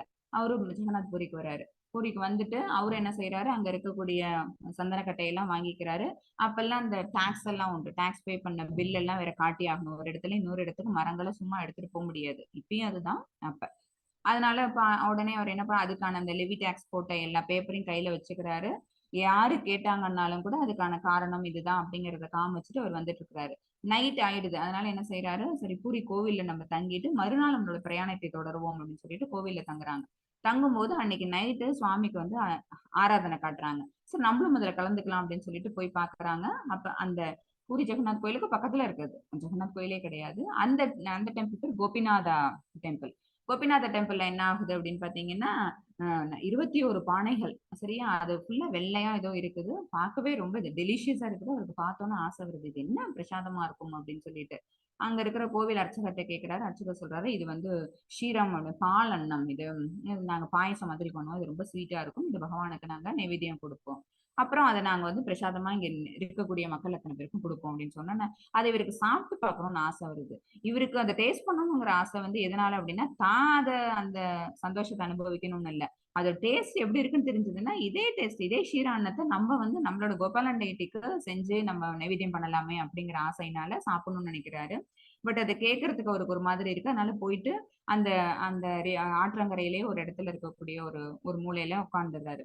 இது வந்து கோபிநாதா டைட்டிக்கு தெரிஞ்சிருது. தெரிஞ்சோன்னா என்ன செய்யறாரு, தன்னுடைய ஆடைக்கு பின்னாடி ஒரு பானையை மட்டும் மறைச்சு வச்சிருக்காரு. யாரு, பகவானே திருடுறாரு. அந்த 21 பானையில ஒரு பானையை மட்டும் தன்னுடைய ட்ரெஸ்ஸுக்கு உள்பக்கமா இருக்கிற மாதிரி மறைச்சிடுறாரு. ஸ்கிரீன் போட்டுட்டு தானே இதெல்லாம் பண்ணுவாங்க. நைவேத்தியம் எல்லாம் சுவாமிக்கு வைப்பாங்க. அதுக்கப்புறம் அதை வந்து அர்ச்சகர் எடுத்துட்டு போகும்போது 20 பானைகள் தான் எடுத்துட்டு போனாங்க. அதெல்லாம் அவங்க என்னல எத்தனை பானைகள் எடுத்துட்டு வந்தோம்லாம் எல்லாருக்கும் கொடுத்தாங்க, காலி பண்ணாங்க, போயிட்டாங்க. கோவில பூட்டியாச்சு, படுத்தாச்சு. அர்ச்சகர் வீட்டுல போய் படுத்து தூங்கினோன்னு அர்ச்சகருக்கு கனவுல வந்து கோபிநாதா டைட்டி அவங்க வராங்க. வந்துட்டு என்னுடைய பக்தனானவன் அங்க படுத்துட்டு இருக்கிறான், அவன் பசியோட படுத்துட்டு இருக்கான், அவனுக்கு வந்து ஷீரா அன்னம் ஒரு ஒரு பானை கொண்டு போய் கொடு அப்படின்னோன்னு, இல்லையே எல்லாமே கொடுத்தாச்சு அப்படின்னு. இல்ல, ஒண்ணு வந்து என்னுடைய ஆடைக்கு பின்னாடி நான் ஒளிச்சு வச்சிருக்கிறேன், நீ வந்து கோவில் கதவை திறந்து என்னுடைய இதுல சாங்டம்ல இருக்கக்கூடிய இதுல ஆடைக்கு பின்னாடி நான் அதை ஒளிச்சதை எடுத்துக்கொண்டு போய் அவங்கள்ட்ட கொடு அப்படின்னு சொன்னாலும் மறுபடியும் கோவில் கதை திறக்கிறாங்க. கர்ப்பகிரகத்துல பகவானுக்கு பின்னாடி அது மறைஞ்சிருக்குது. பால்குடம் திருடிய கோபாலன், அந்த சுவாமிக்கு பேரே என்ன அப்படின்னு பாத்தீங்கன்னா ஷிராச்சோரின்னு சொல்லுவாங்க. பால்குடத்தை திருடினாரு யாருக்காக, பக்தனுக்காக. அதை எடுத்துட்டு வந்துட்டு இங்க கொடுக்குறாங்க. கொடுத்துட்டு சுவாமி உனக்காக மறைச்சு வச்சிருந்தது உன்னை சாப்பிட சொல்லி சொன்னாங்க. சாப்பிட்டு பாக்குறாங்க, தெய்வாமிர்தமா இருக்குது, அவ்வளவு டேஸ்டா இருக்குது. இவருக்கு இதை ஃபர்ஸ்ட் அவர் சாப்பிட்டுறாரு. சாப்பிட்டு விட்டு இது எப்படி இவ்வளவு நேரம் கழிச்சு கொண்டு வந்து கொடுக்குறீங்க அப்படின்னு சொன்னோன்னே, இல்ல நாங்க உங்களை யோசிக்கல, நான் மறந்துட்டோம், பட் காலி ஆயிடுச்சு. அப்புறம் எனக்கு இப்ப கனவுல பகவான் வந்து சொன்னாங்க, என்னுடைய பக்தனானவங்க காத்துட்டு இருக்கிறான், என்னோட பிரசாதத்தை கொண்டு போய் கொடு அப்படின்னு சொன்னோன்னே இவருக்கு உடனே பரவசம். இவரு ஆல்ரெடி எப்படி இருப்பாரு, எக்ஸ்டசி அந்த ஸ்டேட்ல தான் இருந்துட்டு இருப்பாரு எப்பவுமே. பகவான் தனக்காக இந்த பால் குடத்தை ஒளிய வச்சிருந்தது தனக்காக கொடுத்தாரா அப்படின்னு தெரிஞ்ச உடனே அவருக்கு என்ன ஆயிடுது, இன்னும் அவருக்கு வந்து ஒரு இன்னும் பயங்கரமான ஒரு ஸ்டேட்டுக்கு போயிடுறாரு, எக்ஸ்டெட்டிக் ஸ்டேட்டுக்கு போயிடுறாரு. போயிட்டு அந்த பானை என்ன செய்யறாரு, வேக வேகமா ஓடி போய் அந்த ரெமுனா நிவர்ல பாத்திரத்தை கழுவுறாரு. வாஷ் பண்ணிட்டு கொண்டு வந்து டம்முன்னு போட்டு உடைக்கிறாரு. உடைச்சிட்டு அங்க சில்லு சில்லா அந்த பானை இருக்குமா எல்லாத்தையும் எடுத்து தன்னோட வேஷ்டியில இருக்க அந்த துணியில போட்டு கட்டி வச்சுக்கிறாரு. பகவானை பத்தி நினைக்கிறாரு, பாடல்கள் பாடுறாரு. திடீர்னு ஒரு ஆசை வந்துச்சு அப்படின்னா ஒரு பீஸ் ஆஃப் அந்த பானை எடுத்து வாயில போட்டு சாப்பிடுறாரு. பகவான் தனக்காக அந்த அன்னத்தை கொடுத்தது வந்து அவருக்கு எப்படி இருக்கு அப்படின்னு அவ்வளவு ஒரு சந்தோஷத்தை கொடுக்குது. அப்புறம் மறுநாள் இவங்கள்ட்ட விடை பெற்றுட்டு தன்னோட ஊருக்கு போறாரு. பிருந்தாவனத்துக்கு வந்துட்டு அந்த சாண்டல் பேஸ்ட் பண்ணி பகவானுக்கு அதை குளிர்ச்சி பண்ணி விடுறாரு. இந்த மாதிரி ஒரு அடிக்கடி போயிட்டு போயிட்டு வரா மாதிரி இருக்குது. எவ்ரி டைம் போகும்போது இல்லாம அவங்க கோபிநாத டைட்டிக்கு அவர் என்ன செய்யறாரு அப்படின்னா, அங்க போயிட்டு இந்த ஷிராண்ணம் அந்த பிரசாதம் அதை சாப்பிடுறாரு. இங்க வந்துட்டு பிருந்தாவனத்துல அது ஒரு மெயின் டிஷ்ஷா ஆக்கிடுறாரு இந்த ஷிராண்ணம் கொடுக்கறதுங்கிறத. இதே மாதிரி தான் நடந்துட்டு இருக்கும் எப்பவுமே. ஒரு டைம் கூட என்னாச்சு அப்படின்னா முகமதியர்கள் என்ன செய்ய மாட்டாங்க, அலோ பண்ண மாட்டாங்க. இங்க இருந்து அந்த இடத்துக்கு நீ வந்து இதை எடுத்துட்டு போக கூடாது சாண்டல்வுட் அப்படின்னோட வருத்தம் வந்துடும். ஆக நம்மளோட கோபாலன் டைட்டி வந்து சாண்டல் பேஸ்ட் இல்லாம கஷ்டப்படுவாரே, அவருடைய அந்த உடம்பு வந்து வெப்பத்துல சூடு ஏறுமே, என்ன பண்றது அப்படின்னு அவர் யோசிச்சுட்டு இருக்கும்போது கனவுல அவரே சொல்லுவார், கோபாலன் வேற கோபிநாதன் வேற இல்ல, நீ இங்க இருக்கக்கூடிய கோபிநாதனுக்கே நீ என்ன பண்ணற அந்த பேஸ்ட நீ பூசி விட்ட அப்படின்னா எனக்கு அப்ளை பண்ணாதான் அது அர்த்தம். அதனால நீ எடுத்துட்டு வந்த சந்தன கட்டைகளை நீ அதுக்கு யூஸ் பண்ணிக்கோ அப்படின்னு கனவுல சொன்னோன்னே மறுநாள் அர்ச்சகரோட சேர்ந்து அவர் வந்து அந்த பேஸ்ட் தயார் பண்ணி இங்க இருக்கிற கோபிநாதா டைட்டிக்கு அவர் போடுறாரு. அந்தோட குளிர்ச்சிங்கிறது அங்க இருக்கக்கூடிய கோபாலன் டைட்டிக்கும் அந்த குளிர்ச்சிங்கிறது போய் சேருது. ஓகேவா? இந்த மாதிரி என்ன பண்றாங்க, எவ்வளவு கஷ்டங்களுக்கு நடுவுலையும் கூட அவங்க என்ன செஞ்சாங்க அப்படின்னா பகவானோட பக்தி தொண்டுல அவங்க பூரணமா ஈடுபட்டு இருந்தாங்க. இது வந்து மாதவேந்திர பூரி வந்து இப்ப நமக்கு கலியுகத்துல நமக்கு நடந்த ஒரு எக்ஸாம்பிள். அதுக்காக தான் உங்களுக்கு இந்த ஸ்டோரியை ஷேர் பண்ணியிருக்கிறோம். சோ இது இம்பாசிபிள் இல்ல, இந்த இம்பாசிபிள் இங்க எல்லாம் அதெல்லாம் நடக்காது, இப்ப எல்லாம் அதெல்லாம் சாத்தியமே கிடையாது. அந்த மாதிரி நமக்கு என்ன இருக்க வேண்டாம், நம்பிக்கை இல்லாத தனம்ங்கிறது இருக்க வேண்டாம் அப்படிங்கிறதுக்காக இந்த கதை ஷேர் பண்ணியிருக்கிறோம். எப்போதும் அப்படி இருக்கக்கூடியவங்களோட அந்த குணங்கள் அப்படிங்கிறது எப்படி இருக்கும்னா, அவன் பகவானுடைய புகழை கீர்த்தனம் செய்து கொண்டு திடமான உறுதியுடன் முயன்று கொண்டு எனக்கு வந்தனை செய்தபடி இந்த மகாத்மாக்கள் பக்தியுடன் நித்தியமாக என்னை வழிபடுகின்றனர். பிரபுபாதா அடுத்தது அதே வழியில வந்த இன்னொரு ஸ்ரீதர் பரம்பரையில வந்தவங்க யாரு அப்படின்னா பிரபுபாதா. அவங்களும் என்ன செஞ்சாங்க, at age of 70 only he cross the border. ஓகேவா? இந்தியாவை தாண்டி அவங்க எப்ப போனாங்க, 70 வயசுக்கு மேல போனாங்க. நம்ம எல்லாம் 70 வயசுல என்ன செய்வோம், சரியா? ஆனால் அங்க போயிட்டு அதுக்கப்புறம் அவங்க அந்த 15 வருடங்கள் அவங்க விடாமுயற்சியோட உறுதியோட அது எல்லாமே இங்க இருக்கு பாருங்க. பகவானுடைய புகழ கீர்த்தனம் பண்றாங்க, திடமான உறுதியுடன் அந்த போக்கஸ்டா டிட்டர்மைண்டா அவங்க என்ன பண்றாங்க, பகவானுக்கான அந்த பக்தி தொண்டுல அவங்க தன்னை முழுமையா ஈடுபடுத்திக்கிட்டாங்க. எனக்கு வந்தனை செய்தபடி இந்த மகாத்மாக்கள் பக்தியுடன் நித்தியமாக என்னை வழிபடுகின்றனர். இது பக்தனோட குவாலிட்டிஸ் இந்த 2 ஸ்லோகாஸ்ல. 17 மாதாஜி. इदाहम् अस्य जगतो मादाता पितामह वेद्यं पवित्रम् ओंकार ருக்ஸாம யஜு ஏவச்ச. ஹரே கிருஷ்ணா. ஹரே கிருஷ்ணா. இந்த அகிலத்தின் தந்தையும் தாயும் காப்பவனும் பாட்டனாரும் நானே. பகவான் வந்து எகைன் இதுல வந்து பகவானுடைய ஐஸ்வர்யங்கள்லாம் வரும். ஓகேவா? இந்த 8, 7, 8, 9, 10 இந்த 4மே பகவானுடைய வைபவங்கள் அங்கங்க வந்துகிட்டே இருக்கும். அவங்க வந்து தன்னோட மேனிஃபெஸ்டேஷன்ஸை எதுல எல்லாம் காமிச்சுக்கிறாங்க அப்படின்னு. இதுக்கெல்லாம் அந்த அளவுக்கு பெரிய விளக்கம்ங்கிறது தேவையில்லைங்கிறதுனால சில ஸ்லோகாஸ் கொஞ்சம் ஃபாஸ்டா போயிடுவோம். தந்தையும் தாயும் காப்பவனும் பாட்டனாரும் நானே. ஏன்னா தந்தை அப்படிங்கிறது காரணம் என்ன அப்படின்னா அவங்கதான் வந்து சீட் கிவிங் ஃபாதர் நம்ம சொல்லியிருக்கிறோம். ஓகேவா? அப்புறம் கருணை மிக்கவங்க, அப்புறம் காப்பார். அவங்கதான் வந்து என்ன பண்றாங்க, நம்ம எல்லாருமே வந்து கண்ட்ரோல் பண்றதோட இல்லாம நம்ம எல்லாரையும் மெயின்டைன் பண்றாங்க. தென் பாட்டனார். பாட்டனார் ஏன் அப்படின்னா நம்ம எல்லாருக்கும் நம்ம எல்லாரையும் தோற்றுவித்தவங்க யாரு அப்படின்னா பிரம்மா. பிரம்மாவை தோற்றுவித்தவங்க யாரு அப்படின்னா பரபிரம்மமாகிய பகவான். அப்ப நம்ம எல்லாம் அவங்கள எப்படி அப்படின்னா பாட்டனார் அப்படிங்கிற முறை வரும். சரியா? அறியப்பட வேண்டிய பொருளும் தூய்மைப்படுத்தும் பொருளும் ஓம் என்னும் மந்திரமும் நானே. நம்ம எதை தெரிஞ்சுக்கணும், நமக்கு கிடைக்க வேண்டிய ஞானம் என்ன, பகவானை பத்தின ஞானம் தான். நம்மளுக்கு இருக்கக்கூடிய அந்த ஜட அழுக்குகள் இந்த கலங்கங்கள் எல்லாத்தையும் நம்ம வந்து எது வச்சு கிளென்சிஃபை பண்றோம் அப்படின்னா நாம ஜபங்கள் சொல்றது மூலமா, பக்தி செயல்பாடுகள் பண்றது மூலமா. சரியா? அப்புறம் ஓம் என்னும் மந்திரமும் நானே. எந்த ஒரு வேத மந்திரம் பாராயணம் பண்ண ஸ்டார்ட் பண்ணோம்னாலும் எதுல ஸ்டார்ட் பண்ணுவோம் அப்படின்னா ஓம் அப்படின்னு சொல்லிதான் ஸ்டார்ட் பண்ணுவோம். ஓகேவா? அந்த பிரணவ ஒளியில பகவான் தான் இருக்கிறாங்க. ரிக் சாம யஜுர் வேதங்களும் நானே. இந்த வேதங்கள் எல்லாத்தையும் நம்ம எங்க பார்த்தோம், கோலோக பிருந்தாவனத்துல ஒரு ஒரு கேட்ஸ்லயும் நம்ம பார்த்தோம். சரியா? 18, 19 methods.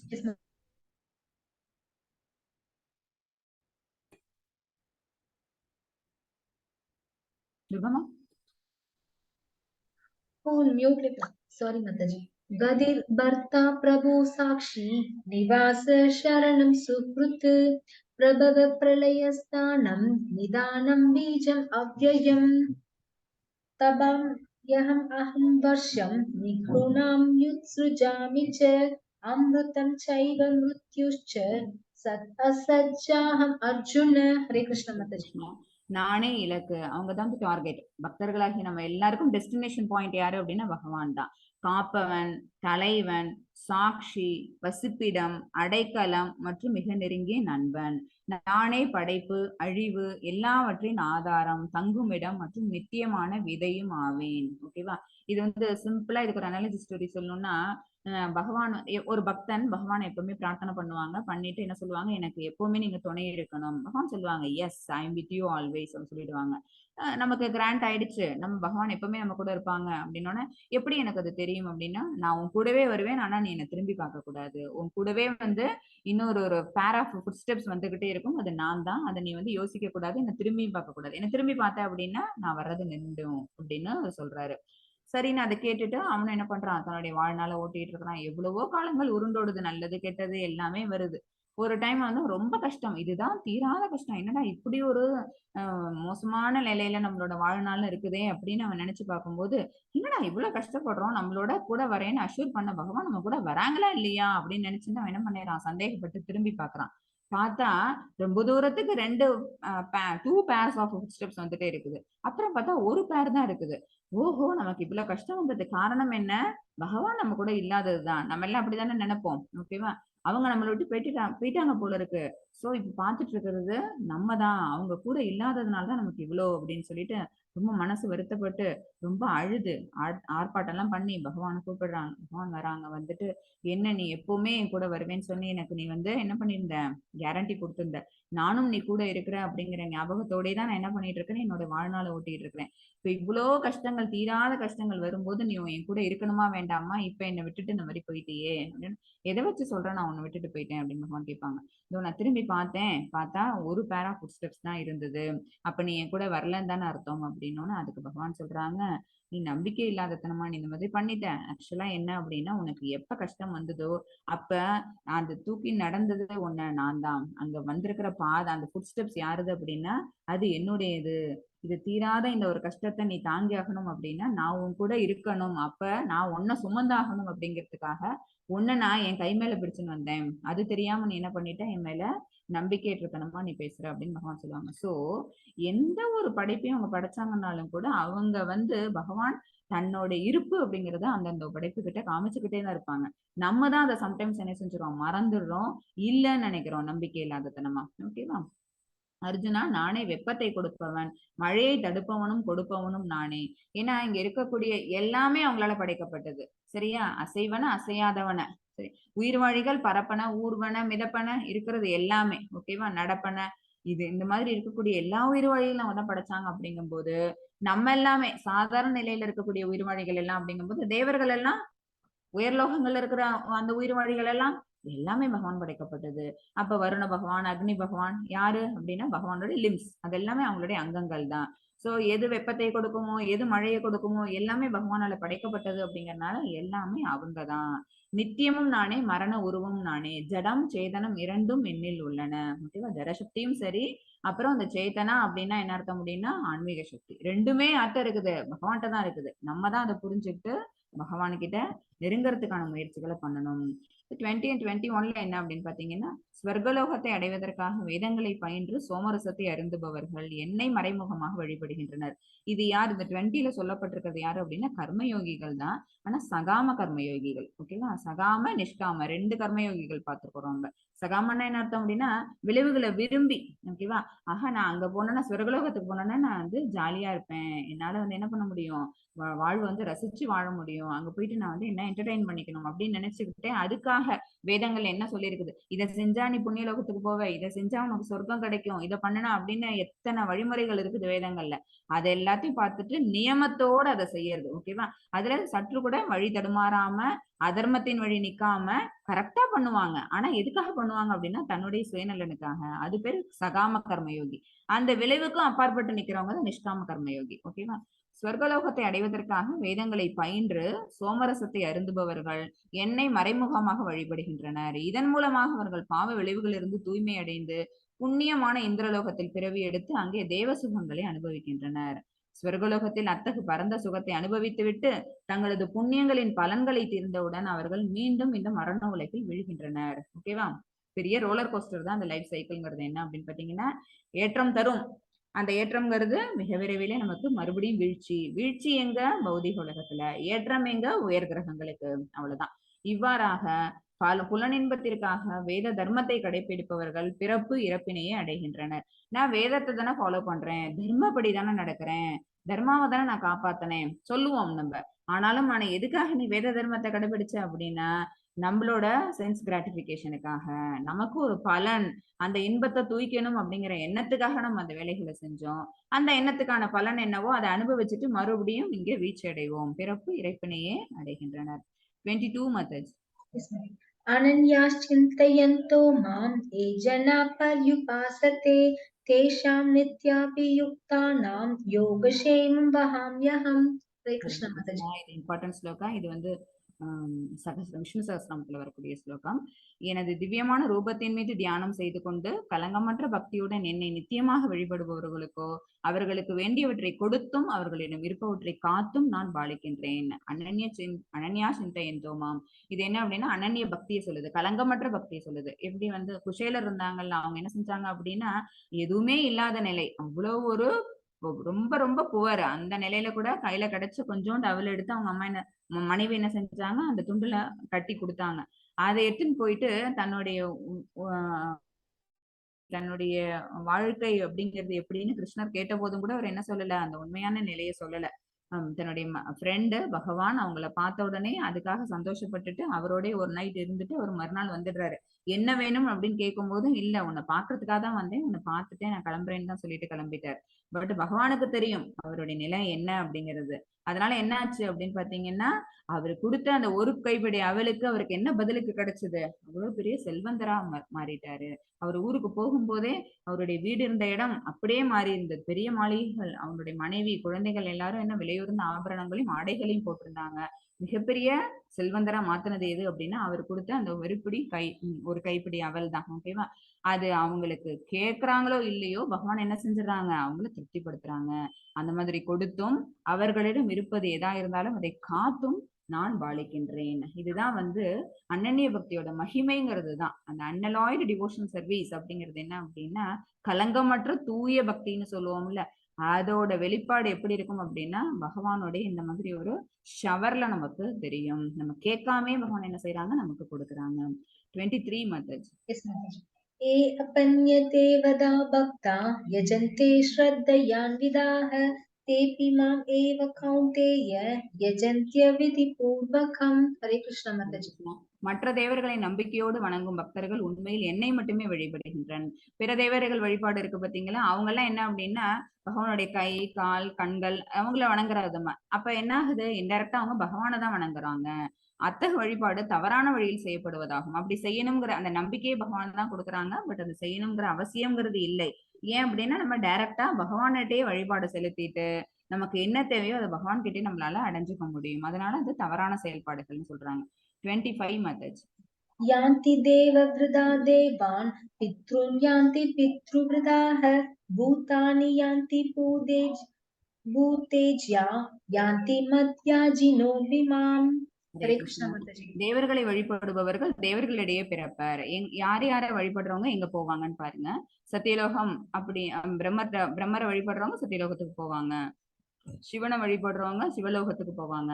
முன்னோர்களை வழிபடுபவர்கள் பித்ருலோகத்துக்கு போவாங்க. பூதங்களை வழிபடுபவர்கள் பூதங்களிடையே பிறப்பர். மேலும் என்னை வழிபடுபவர்கள் என்னுடனேயே வாழ்வர். யார் யாரோட வழிபாடோ அதுக்கான பலன்கள் என்னவோ அது அவங்களுக்கு கிடைக்கும் பகவான் சொல்றாங்க.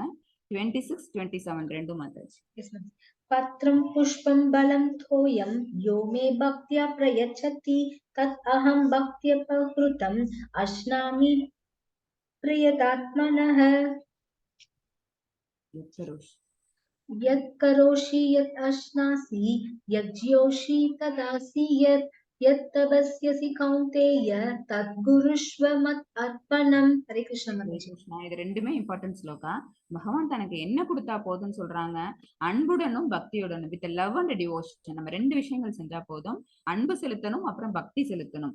ஒருவன் ஒரு இலையோ ஒரு பூவோ ஒரு பழமோ நீரோ அளித்தால் அதனை நான் ஏற்கின்றேன். பத்திரம் புஷ்பம் பழம் தோயம், இதுல 4த்துல ஏதாவது ஒண்ணு எனக்கு கொடுத்தா போதும். அதையும் ஆனா எப்படி கொடுக்கணும், அன்போடையும் பக்தியோடையும் கொடுக்கணும். அப்படி கொடுத்தாலே போதும், பகவான் அதை ஏத்துக்கிறாங்க. எப்படி விதுரரோட மனைவி வந்து பகவானை கண்ட உடனே அந்த ஒரு அவங்க பக்தி மேலிட்டுனால அவங்க என்ன செய்யறாங்க, வாழைப்பழத்தை விதுரர் கொடுக்க சொல்லிட்டு போயிடுறாங்க. இங்க என்ன செய்யறாங்க, கிருஷ்ண பகவானை பார்த்துக்கிட்டே வாழைப்பழத்தை உரிச்சு உரிச்சு என்ன செய்யறாங்க, பழத்தை கீழே போட்டு தோலை கொடுத்துக்கிட்டே இருக்கிறாங்க. பகவான் அதை ஏத்துக்கிறாங்க. ஏன் ஏத்துக்கிறாங்க அப்படின்னா அவங்களுடைய அன்பு, அவங்களுடைய அந்த டிவோஷன் அப்படிங்கிறது அவங்கள கட்டுப்படுத்திடுது. குந்தியின் மகனே, எதையெல்லாம் நீ செய்கின்றாயோ, எதையெல்லாம் நீ உண்கின்றாயோ, எதையெல்லாம் நீ படைக்கின்றாயோ, எதையெல்லாம் நீ கொடுக்கின்றாயோ, எந்த தவங்களை எல்லாம் நீ செய்கின்றாயோ அதனை எனக்கு அர்ப்பணமாக செய்வாயாக. தத் புருஷ்வ மத் அர்ப்பணம், எனக்கு அர்ப்பணம் பண்ணிட்டு எதையுமே எந்த ஒரு செயலையும் தொடர்றதுக்கு முன்னாடி, எந்த ஒரு சொல்லையும் சொல்றதுக்கு முன்னாடி, எதையும் எழுதுறதுக்கு முன்னாடி, படிக்கிறதுக்கு முன்னாடி, சாப்பிடறதுக்கு முன்னாடி, ஓகேவா, எதா இருந்தாலும் கிருஷ்ணார்ப்பணம் சொல்லிட்டு நம்ம செஞ்சோம்னு வச்சுக்கோங்களேன், இல்லாம அப்ப என்ன ஆயிடுறது, அந்த பலன் ஃபுல்லா பகவானுக்கு போயிடுது. அப்ப பலன் எந்த மாதிரியான பலன் இருந்தாலும் இந்த பலனுக்கு நம்ம என்ன ஆக மாட்டோம், ஆட்பட மாட்டோம். அது அது வந்து நம்மள அதுக்கப்புறம் என்ன பண்ணாது, கண்ட்ரோல் பண்ணாது. ஆனா பகவான் என்ன செய்வாங்க, நமக்கு நல்ல பலனை திருப்பி கொடுப்பாங்க. ஓகேவா. 29 மெத்தட்ஸ். எஸ் மாதாஜி. சமோஹம் சர்வபூதேஷு ந மே தேஷ்யோஸ்தி ந பிரியः ஏ பஜந்தி து மாம் பக்த்யா மயி தே தேஷு சாப்யஹம். ஹரே கிருஷ்ண மாதாஜி. நான் யாரிடமும் பொறாமை கொள்வதோ பாரபட்சம் காட்டுவதோ இல்லை. பகவானுக்கு எல்லாருமே ஒண்ணுதான். யாருக்கிட்டையும் அவங்க என்ன பண்ண மாட்டாங்க, பயஸ்டா இருக்க மாட்டாங்க. Everybody is equal to him தான். நான் அனைவருக்கும் சமமானவன். ஆயினும் பக்தியுடன் எனக்கு அன்பு தொண்டு புரிபவன் யாராயினும் அவன் எனக்கு நண்பன். சரியா, யாரா இருந்தாலும். அதனாலதானே துரியோதனன் வந்து ஹெல்ப் கேட்ட போது கூட, துரியோதனன் அதர்மவாதி, துரியோதனன் அக்கிரமக்காரன். அவன் பண்றது என்ன அப்படின்னா சூழ்ச்சி தான். அவன் பாண்டவர்களை அடிக்கணும் தோற்கடிக்கணும்னு நினைச்சான். அவங்களுக்கு ஒரு ஒரு குண்டூசி முனையில நேரம் கூட கொடுக்க மாட்டேன்னு சொன்னான். அவன் பண்ணது எத்தனையும் என்ன அப்படின்னா துஷ்ட காரியங்கள். இருந்தாலும் கூட பகவான் என்ன செஞ்சாங்க, அவனுக்கும் கருணைங்கிறத காட்டினாங்க. தன்னுடைய சேனை ஃபுல்லா அவனுக்கு கொடுத்தாங்க. ஓகேவா. நான் ஒரு பக்கம், என்னுடைய சேனைகள் ஒரு பக்கம், யார் வேணாலும் இதை எடுத்துக்கோங்க அப்படின்னோன்னா அர்ஜுனன் என்ன செஞ்சான், கிருஷ்ணா நீ எனக்கு போதும், உன்னுடைய சேவை தேவையில்லை அப்படின்னு. ஆனா அந்த சேனை ஃபுல்லா எடுத்துக்கிட்டு, ஆஹா இவ்வளவு பெரிய சேனை நமக்கு கிடைச்சிருக்குது, ஒரே ஒரு கிருஷ்ணரை வச்சுக்கிட்டு அர்ஜுனன் என்ன பண்ண போறான் அப்படின்னு துரியோதனன் என்ன செஞ்சான் அப்படின்னா ஏளனமா பேசினான். சோ பகவான் வந்து எல்லாருக்கும் என்ன செய்யறாங்க, ஒரே மாதிரியே தான் இருக்கிறாங்க. ஒரே முகத்தை தான் எல்லாத்தையும் காட்டுறாங்க. அவங்க அனைவருக்கும் சமமா தான் இருக்கிறாங்க. ஆயினும் பக்தியோட அவங்களை நம்ம அப்ரோச் பண்ணோம்னு வச்சுக்கோங்களேன், அப்ப பகவான் நம்மள என்னவா ஏத்துக்கிறாங்க, அவங்களோட ஃப்ரெண்டா ஏத்துக்கிறாங்க. ஒரு உறவு முறை அப்படிங்கிறது அந்த இடத்துல வந்து ஃபார்ம் ஆகுது. அவன் என்னில் இருக்கிறான், நானும் அவனுக்கு நண்பனாகிறேன். அதனாலதான் பகவத்கீதையை பகவான் வந்து அர்ஜுனனை தேர்ந்தெடுத்து சொன்னாங்க, நாட் ஃபார் துரியோதனன். 30 மெத்தட்ஸ். எஸ் மாதாஜி. அபிச்சேத்சு துராச்சாரோ பஜதே மாம் அனன்யபாக் சாதுர் ஏவ ச மந்தவ்ய சம்யக் வ்யவசிதோ ஹி சஹ. ஹரே கிருஷ்ண மாதாஜி. ஒருவன் மிகவும் மோசமான செயலை செய்தாலும் அவன் பக்தி தொண்டில் பிறராது ஈடுபட்டிருந்தால் அவனை சாதுவாக கருத வேண்டும். ஏனெனில் அவன் தனது தீர்மானத்தில் திடமாக உள்ளான். அவன் செய்யக்கூடிய செயல்கள் வந்து சாஸ்திரிக அந்த ரெஃபரன்சஸ்க்கு தாண்டி, சாஸ்திரிக் பிரின்சிபல்ஸுக்கு தாண்டி இருந்தாலும் கூட, வேத குறிப்புகளுக்கு தாண்டி வேற ஏதாவது விஷயங்கள் அவன் செஞ்சாலும் கூட அதையும் பொறுத்துக்கிட்டு அவனை சாதுன்னே சொல்லலாம். ஏன் அப்படின்னா அவன் பண்ற செயல்பாடுகள் பக்தி தொண்டுதான். ஓகேவா. சோ ஒருத்தவர் அந்த கதை உங்களுக்கு 12th சாப்டர் போது வரும். அவர் என்ன செய்வாங்க அப்படின்னு பாத்தீங்கன்னா, திருடி கொண்டு வந்து அவங்க என்ன செய்வாங்க, பாகவதாளுக்கு சாப்பாடு போடுறது, அப்புறம் பகவானை பத்தின கதைகள் எல்லாத்தையும் வந்து யாரையாவது ஒருத்தவங்கள்ட்ட சொல்ல வைக்கிறது, இந்த மாதிரி பகவத் கைங்கரியம் நிறைய பண்ணுவாரு. பட் அவர் வந்து அதுக்கான பொருளை எப்படி ஈட்டுவார் அப்படின்னு பாத்தீங்கன்னா திருடுறது மூலமா ஈட்டுவாங்க. சரியா, அது என்ன அப்படின்னா மோசமான செயல். சாஸ்திரிக பிரின்சிபல்ஸ்ல விதிக்க விதிக்க அதெல்லாம் என்ன பண்ண அப்படின்னா அதர்மத்தின் வழி நின்று செய்யக்கூடியவர்கள் செய்யக்கூடிய செயல்கள். ஆனாலும் கூட அவங்களை எப்படி ஏத்துக்கிட்டாங்க அப்படின்னா சாதுவாதான். ஏன் அப்படின்னா அவனும் பகவானுடைய பக்தன், பக்தி தொண்டுல அவன் பிறழாம ஈடுபட்டு இருக்கிறான், அவன் தன்னுடைய தீர்மானத்துல திடமாக உள்ளான். சரியா. 31 மெத்தட்ஸ். எஸ் மாதாஜி. क्षिप्रं भवति धर्मात्मा शश्वच्छान्तिं निगच्छति कौन्तेय प्रतिजानीहि न मे भक्त प्रणश्यति. हरे कृष्ण माताजी. அவன் வெகு விரைவில் தர்மாத்மாவாகி நித்தியமான அமைதியை அடைகிறான். அப்படி இருக்கிறோம் ரொம்ப நாள் அதே மாதிரி அந்த தவறான வழியில இருந்துகிட்டு இருப்பான். நிச்சயமா பக்தி தொண்டு அவன் செஞ்சுட்டு இருக்கக்கூடிய அந்த டிவோஷனல் சர்வீஸ் பகவான் மேல பிழாது மனம் வச்சுட்டு அவன் செய்யக்கூடிய செயல்பாடுகள் எல்லாம் அதுல எது நல்லது எது கெட்டதுங்கிற அந்த வித்தியாசம் அவனுக்கு புரிய ஆரம்பிக்கும். அப்போ ஆட்டோமேட்டிக்கா என்ன ஆவான் அப்படின்னா வெகு விரைவில் அவன் தர்மாத்மாவாகி அவன் எவ்வளவு பெரிய பாவ காரியங்கள் பண்ணாலும் கூட சாஸ்திரங்களை விதிக்கப்பட்ட நியதிக்கு அப்போசிட்டா அவன் வந்து எல்லா வேலைகளும் செஞ்சு அவன் பணம் ஈட்டி அது மூலமா அவன் வந்து பகவத் கைங்கரியம் பண்ணிட்டு இருப்பான். ஆனா கொஞ்ச நாள் ஆக ஆக அவன் என்ன ஆவான் தர்மாத்மாவாகி விடுகிறான், நித்தியமான அமைதியை அடைகின்றான். குந்தியின் மகனே, எனது பக்தன் என்றும் அழிவதில்லை என்பதை தைரியமாக அறிவிப்பாயாக. அவருடைய பக்தர்கள் என்ன ஆகல, என்னைக்குமே அழிவுங்கிறது உங்களுக்கு கிடையாது. ஆத்மா எப்படி அழியாதோ அதே மாதிரி பக்தனும் என்ன அப்படின்னு பாத்தீங்கன்னா அவங்களுக்கு எந்த விதம் அவங்க வந்து அழிவு அப்படிங்கிற ஒரு பாதைக்கு அவங்க போக மாட்டாங்க. எங்க போவாங்க அப்படின்னா எட்டர்னல் பிளேஸுக்கு, பகவானுடைய பரமான நித்தியமான உலகத்துக்கு அவங்களுடைய பிரயாணம்ங்கிறது இருக்கும். 32 மதஜ்.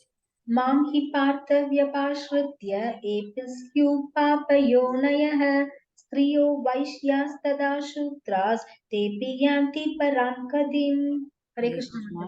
பிரித்தாவின் மகனே, பெண்கள், வைசியர்கள், சூத்திரர்கள் என கீழ்குலத்தை சார்ந்தவர்கள் யாராக இருந்தாலும் என்னிடம் சரணடைபவர்கள் பரமகதியை அடைய முடியும். ஓகேவா? பக்தர்கள் மட்டும் இல்ல, யாரோ ஒருத்தவங்க இந்த மாதிரி இந்த டிஸ்கிரிமினேஷன்ஸ் தேவை கிடையாது. ஓகேவா? இப்ப வந்து இது இதுலயுமே சாத்தியப்படாது இதுல பெண்கள் வைசியர்கள்.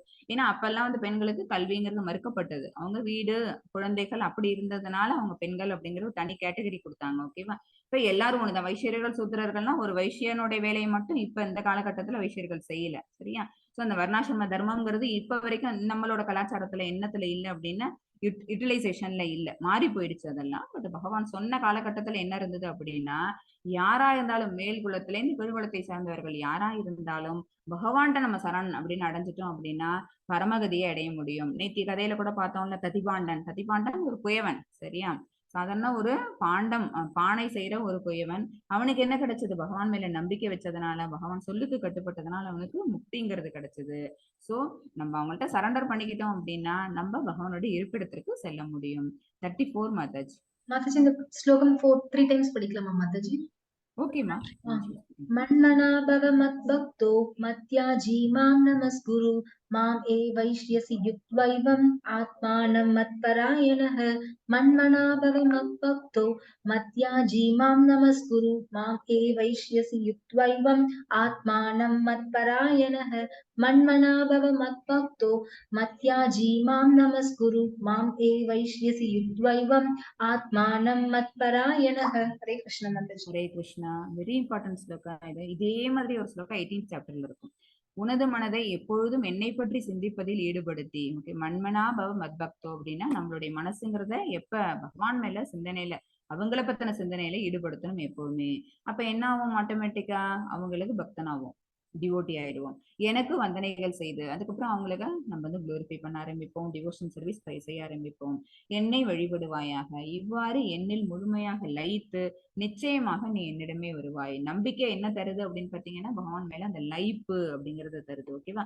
லைப்பு எப்படி வரும் அப்படின்னு பாத்தீங்கன்னா ஒரு ஸ்டேஜ் ஓரா நம்ம கிராஸ் பண்ணி போகும்போது மட்டும்தான் நம்மளுக்கு பகவான் மேல லைப்புங்கிறது வரும். இந்த இஷ்டம்னு சொல்லுவோம்ல அது வரும். முதல்ல என்ன செஞ்சிரும்? ஒரு ஆர்வத்துல உள்ளார வந்துருவோம். ஓகேவா?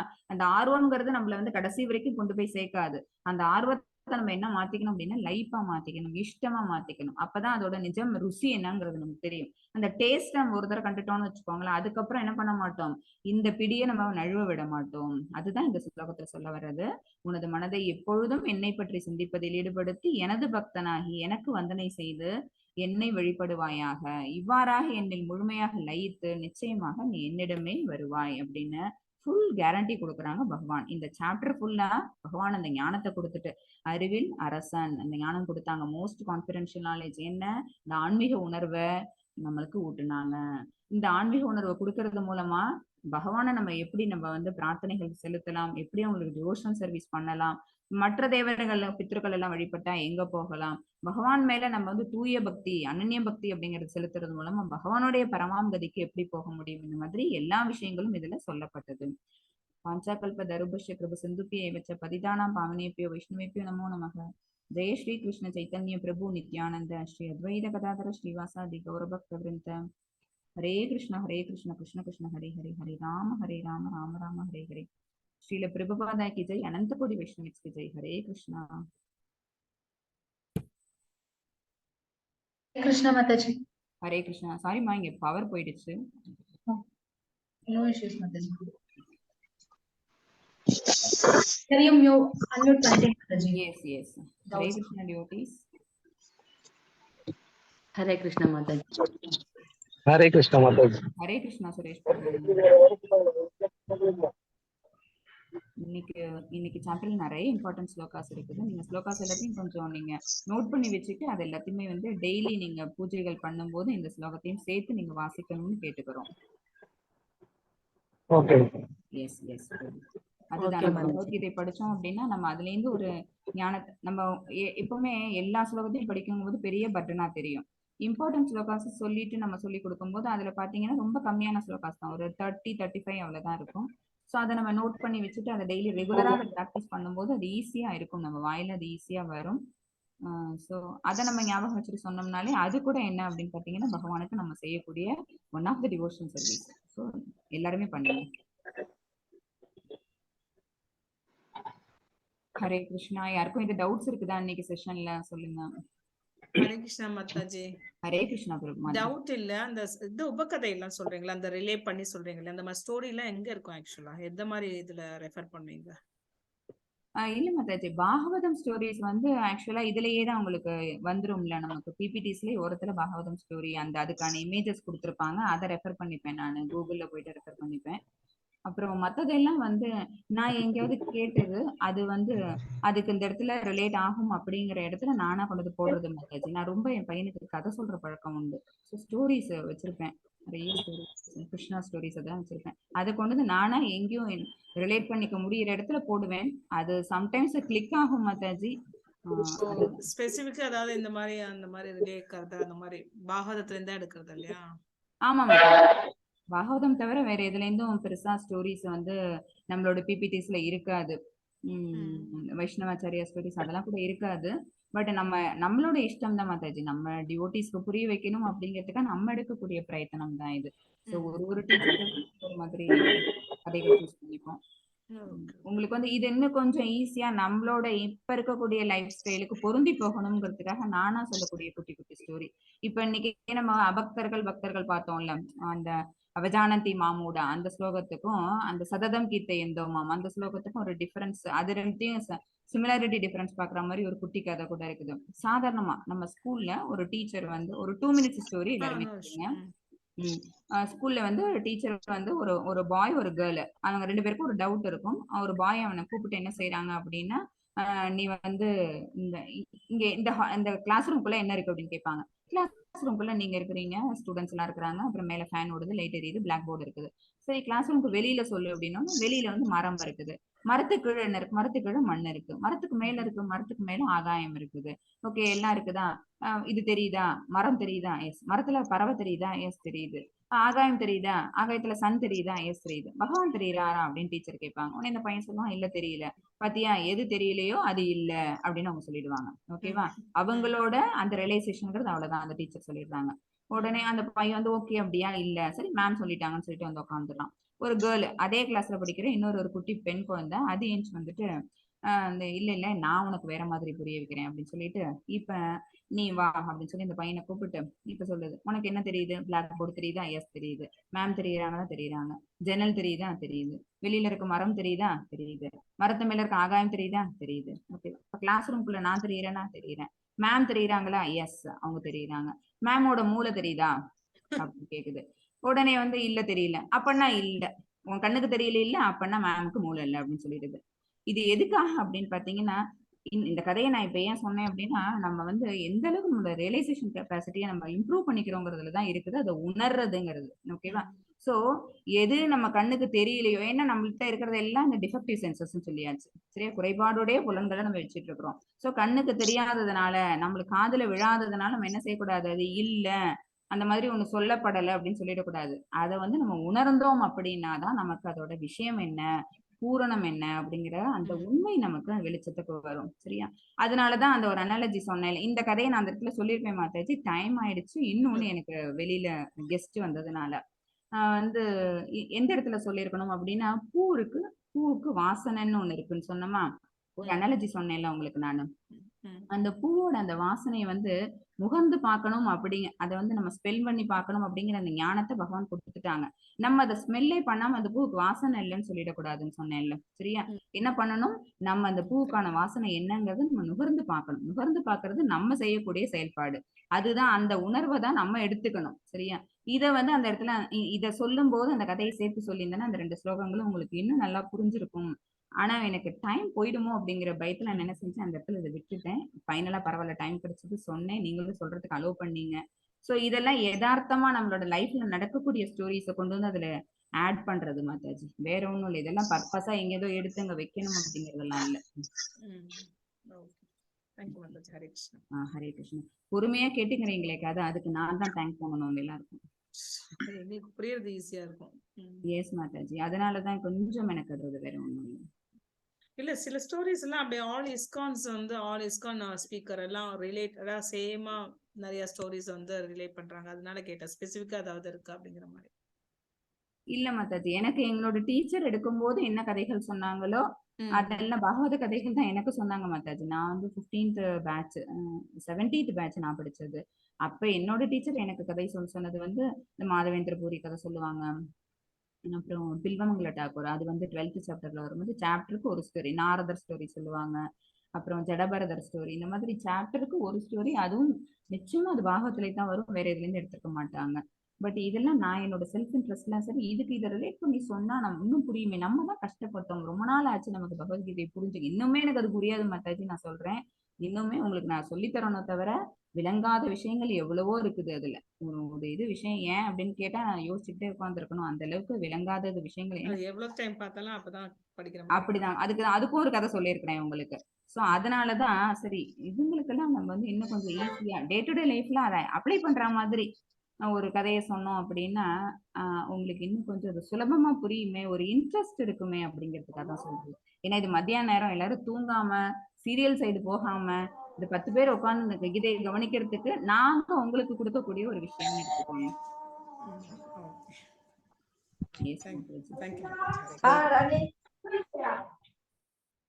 டியூட்டிஸ் யாருக்கும் ஏதோ டவுட்ஸ் இருக்குதா?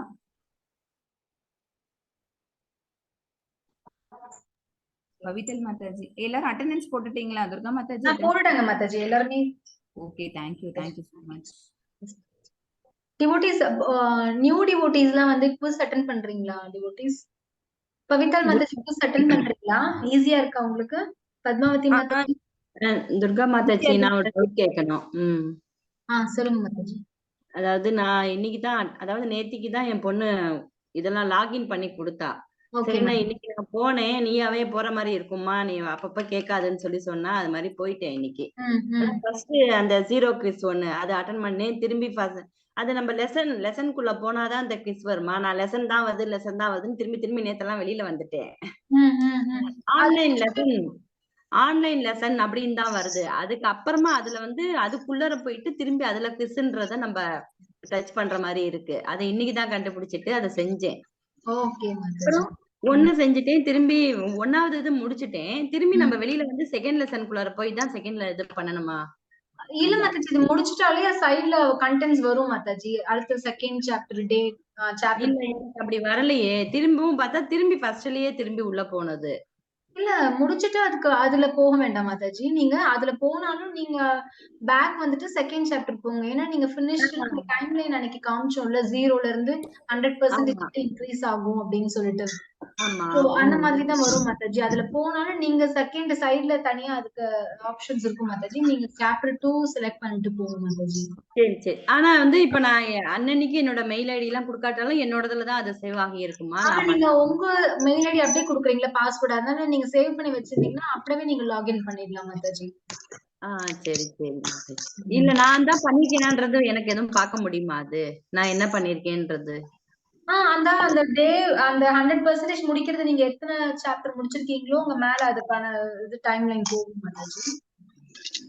1 முடிச்ச உடனே டைம் காட்டுச்சு, இவ்வளவு நேரத்துக்குள்ள முடிச்சிருக்கீங்க அப்படின்ற மாதிரி காட்டினது. அப்ப மேல வருதான்னு பாக்குறேன். எத்தனை பெர்சன்டேஜ் அப்படின்றது மேல காமிக்கும் மாதாஜி. மாதாஜி, சரி பாக்குறேன். நீங்க பாருங்க. இப்படி இல்லைன்னா நீங்க ஆகுதா என்னன்னு புரியல. என்னோட பேர்ல தான் ரெக்கார்ட் ஆகுதா என்னன்றதையும் நான் திரும்பி நோட் பண்ணணும். இல்ல செஞ்சுதான் அது பார்க்கணும். உங்க பேர்ல தான் மாதாஜி இருக்கும். ஏன்னா நீங்க உங்க மொபைல்ல உங்க இமெயில் ஐடி போட்டு தானே நீங்க ரெஜிஸ்டர் பண்ணிருக்கீங்க. சோ ஆமா அதனால ஆமா. உங்களோடதுதான் இருக்கும் அது. சரி சரி. இல்ல அது நேத்து என் பொண்ணு பண்ணதோட சரி. இன்னைக்கு நானா உள்ளதான் போனேன். ம், அந்த ம், இதுக்குள்ள ம். போயிட்டு கிளாஸ்க்குள்ள போயிட்டு கிளாஸ்ல இருந்து குவிஸ்க்குள்ள போயிட்டு அப்படி பண்ணினேன். அதனால அதுல ரெக்கார்ட் ஆகுமா என்னன்றது தெரியல. என் பொண்ணு வரட்டும் வேணா கேக்குறேன் எப்படின்னு. நீங்க முடிஞ்ச ஈவினிங் நீங்க ஃப்ரீ ஆயிட்டு கூட நீங்க கால் பண்ணி சொல்லுங்க மாதாஜி, நான் ஹெல்ப் பண்றேன். சரி சரி மாதாஜி. ஹரே கிருஷ்ணா. தேங்க்யூ மாதாஜி. கவிதா மாதாஜி, உங்களுக்கு ஈஸியா இருக்கா மாதாஜி குவிஸ் அட்டெண்ட் பண்றதுக்கு டெய்லி கிளாஸஸ்? ஈஸியா இருக்கு மாதாஜி. ஓகே மாதாஜி, ஹரே கிருஷ்ணா.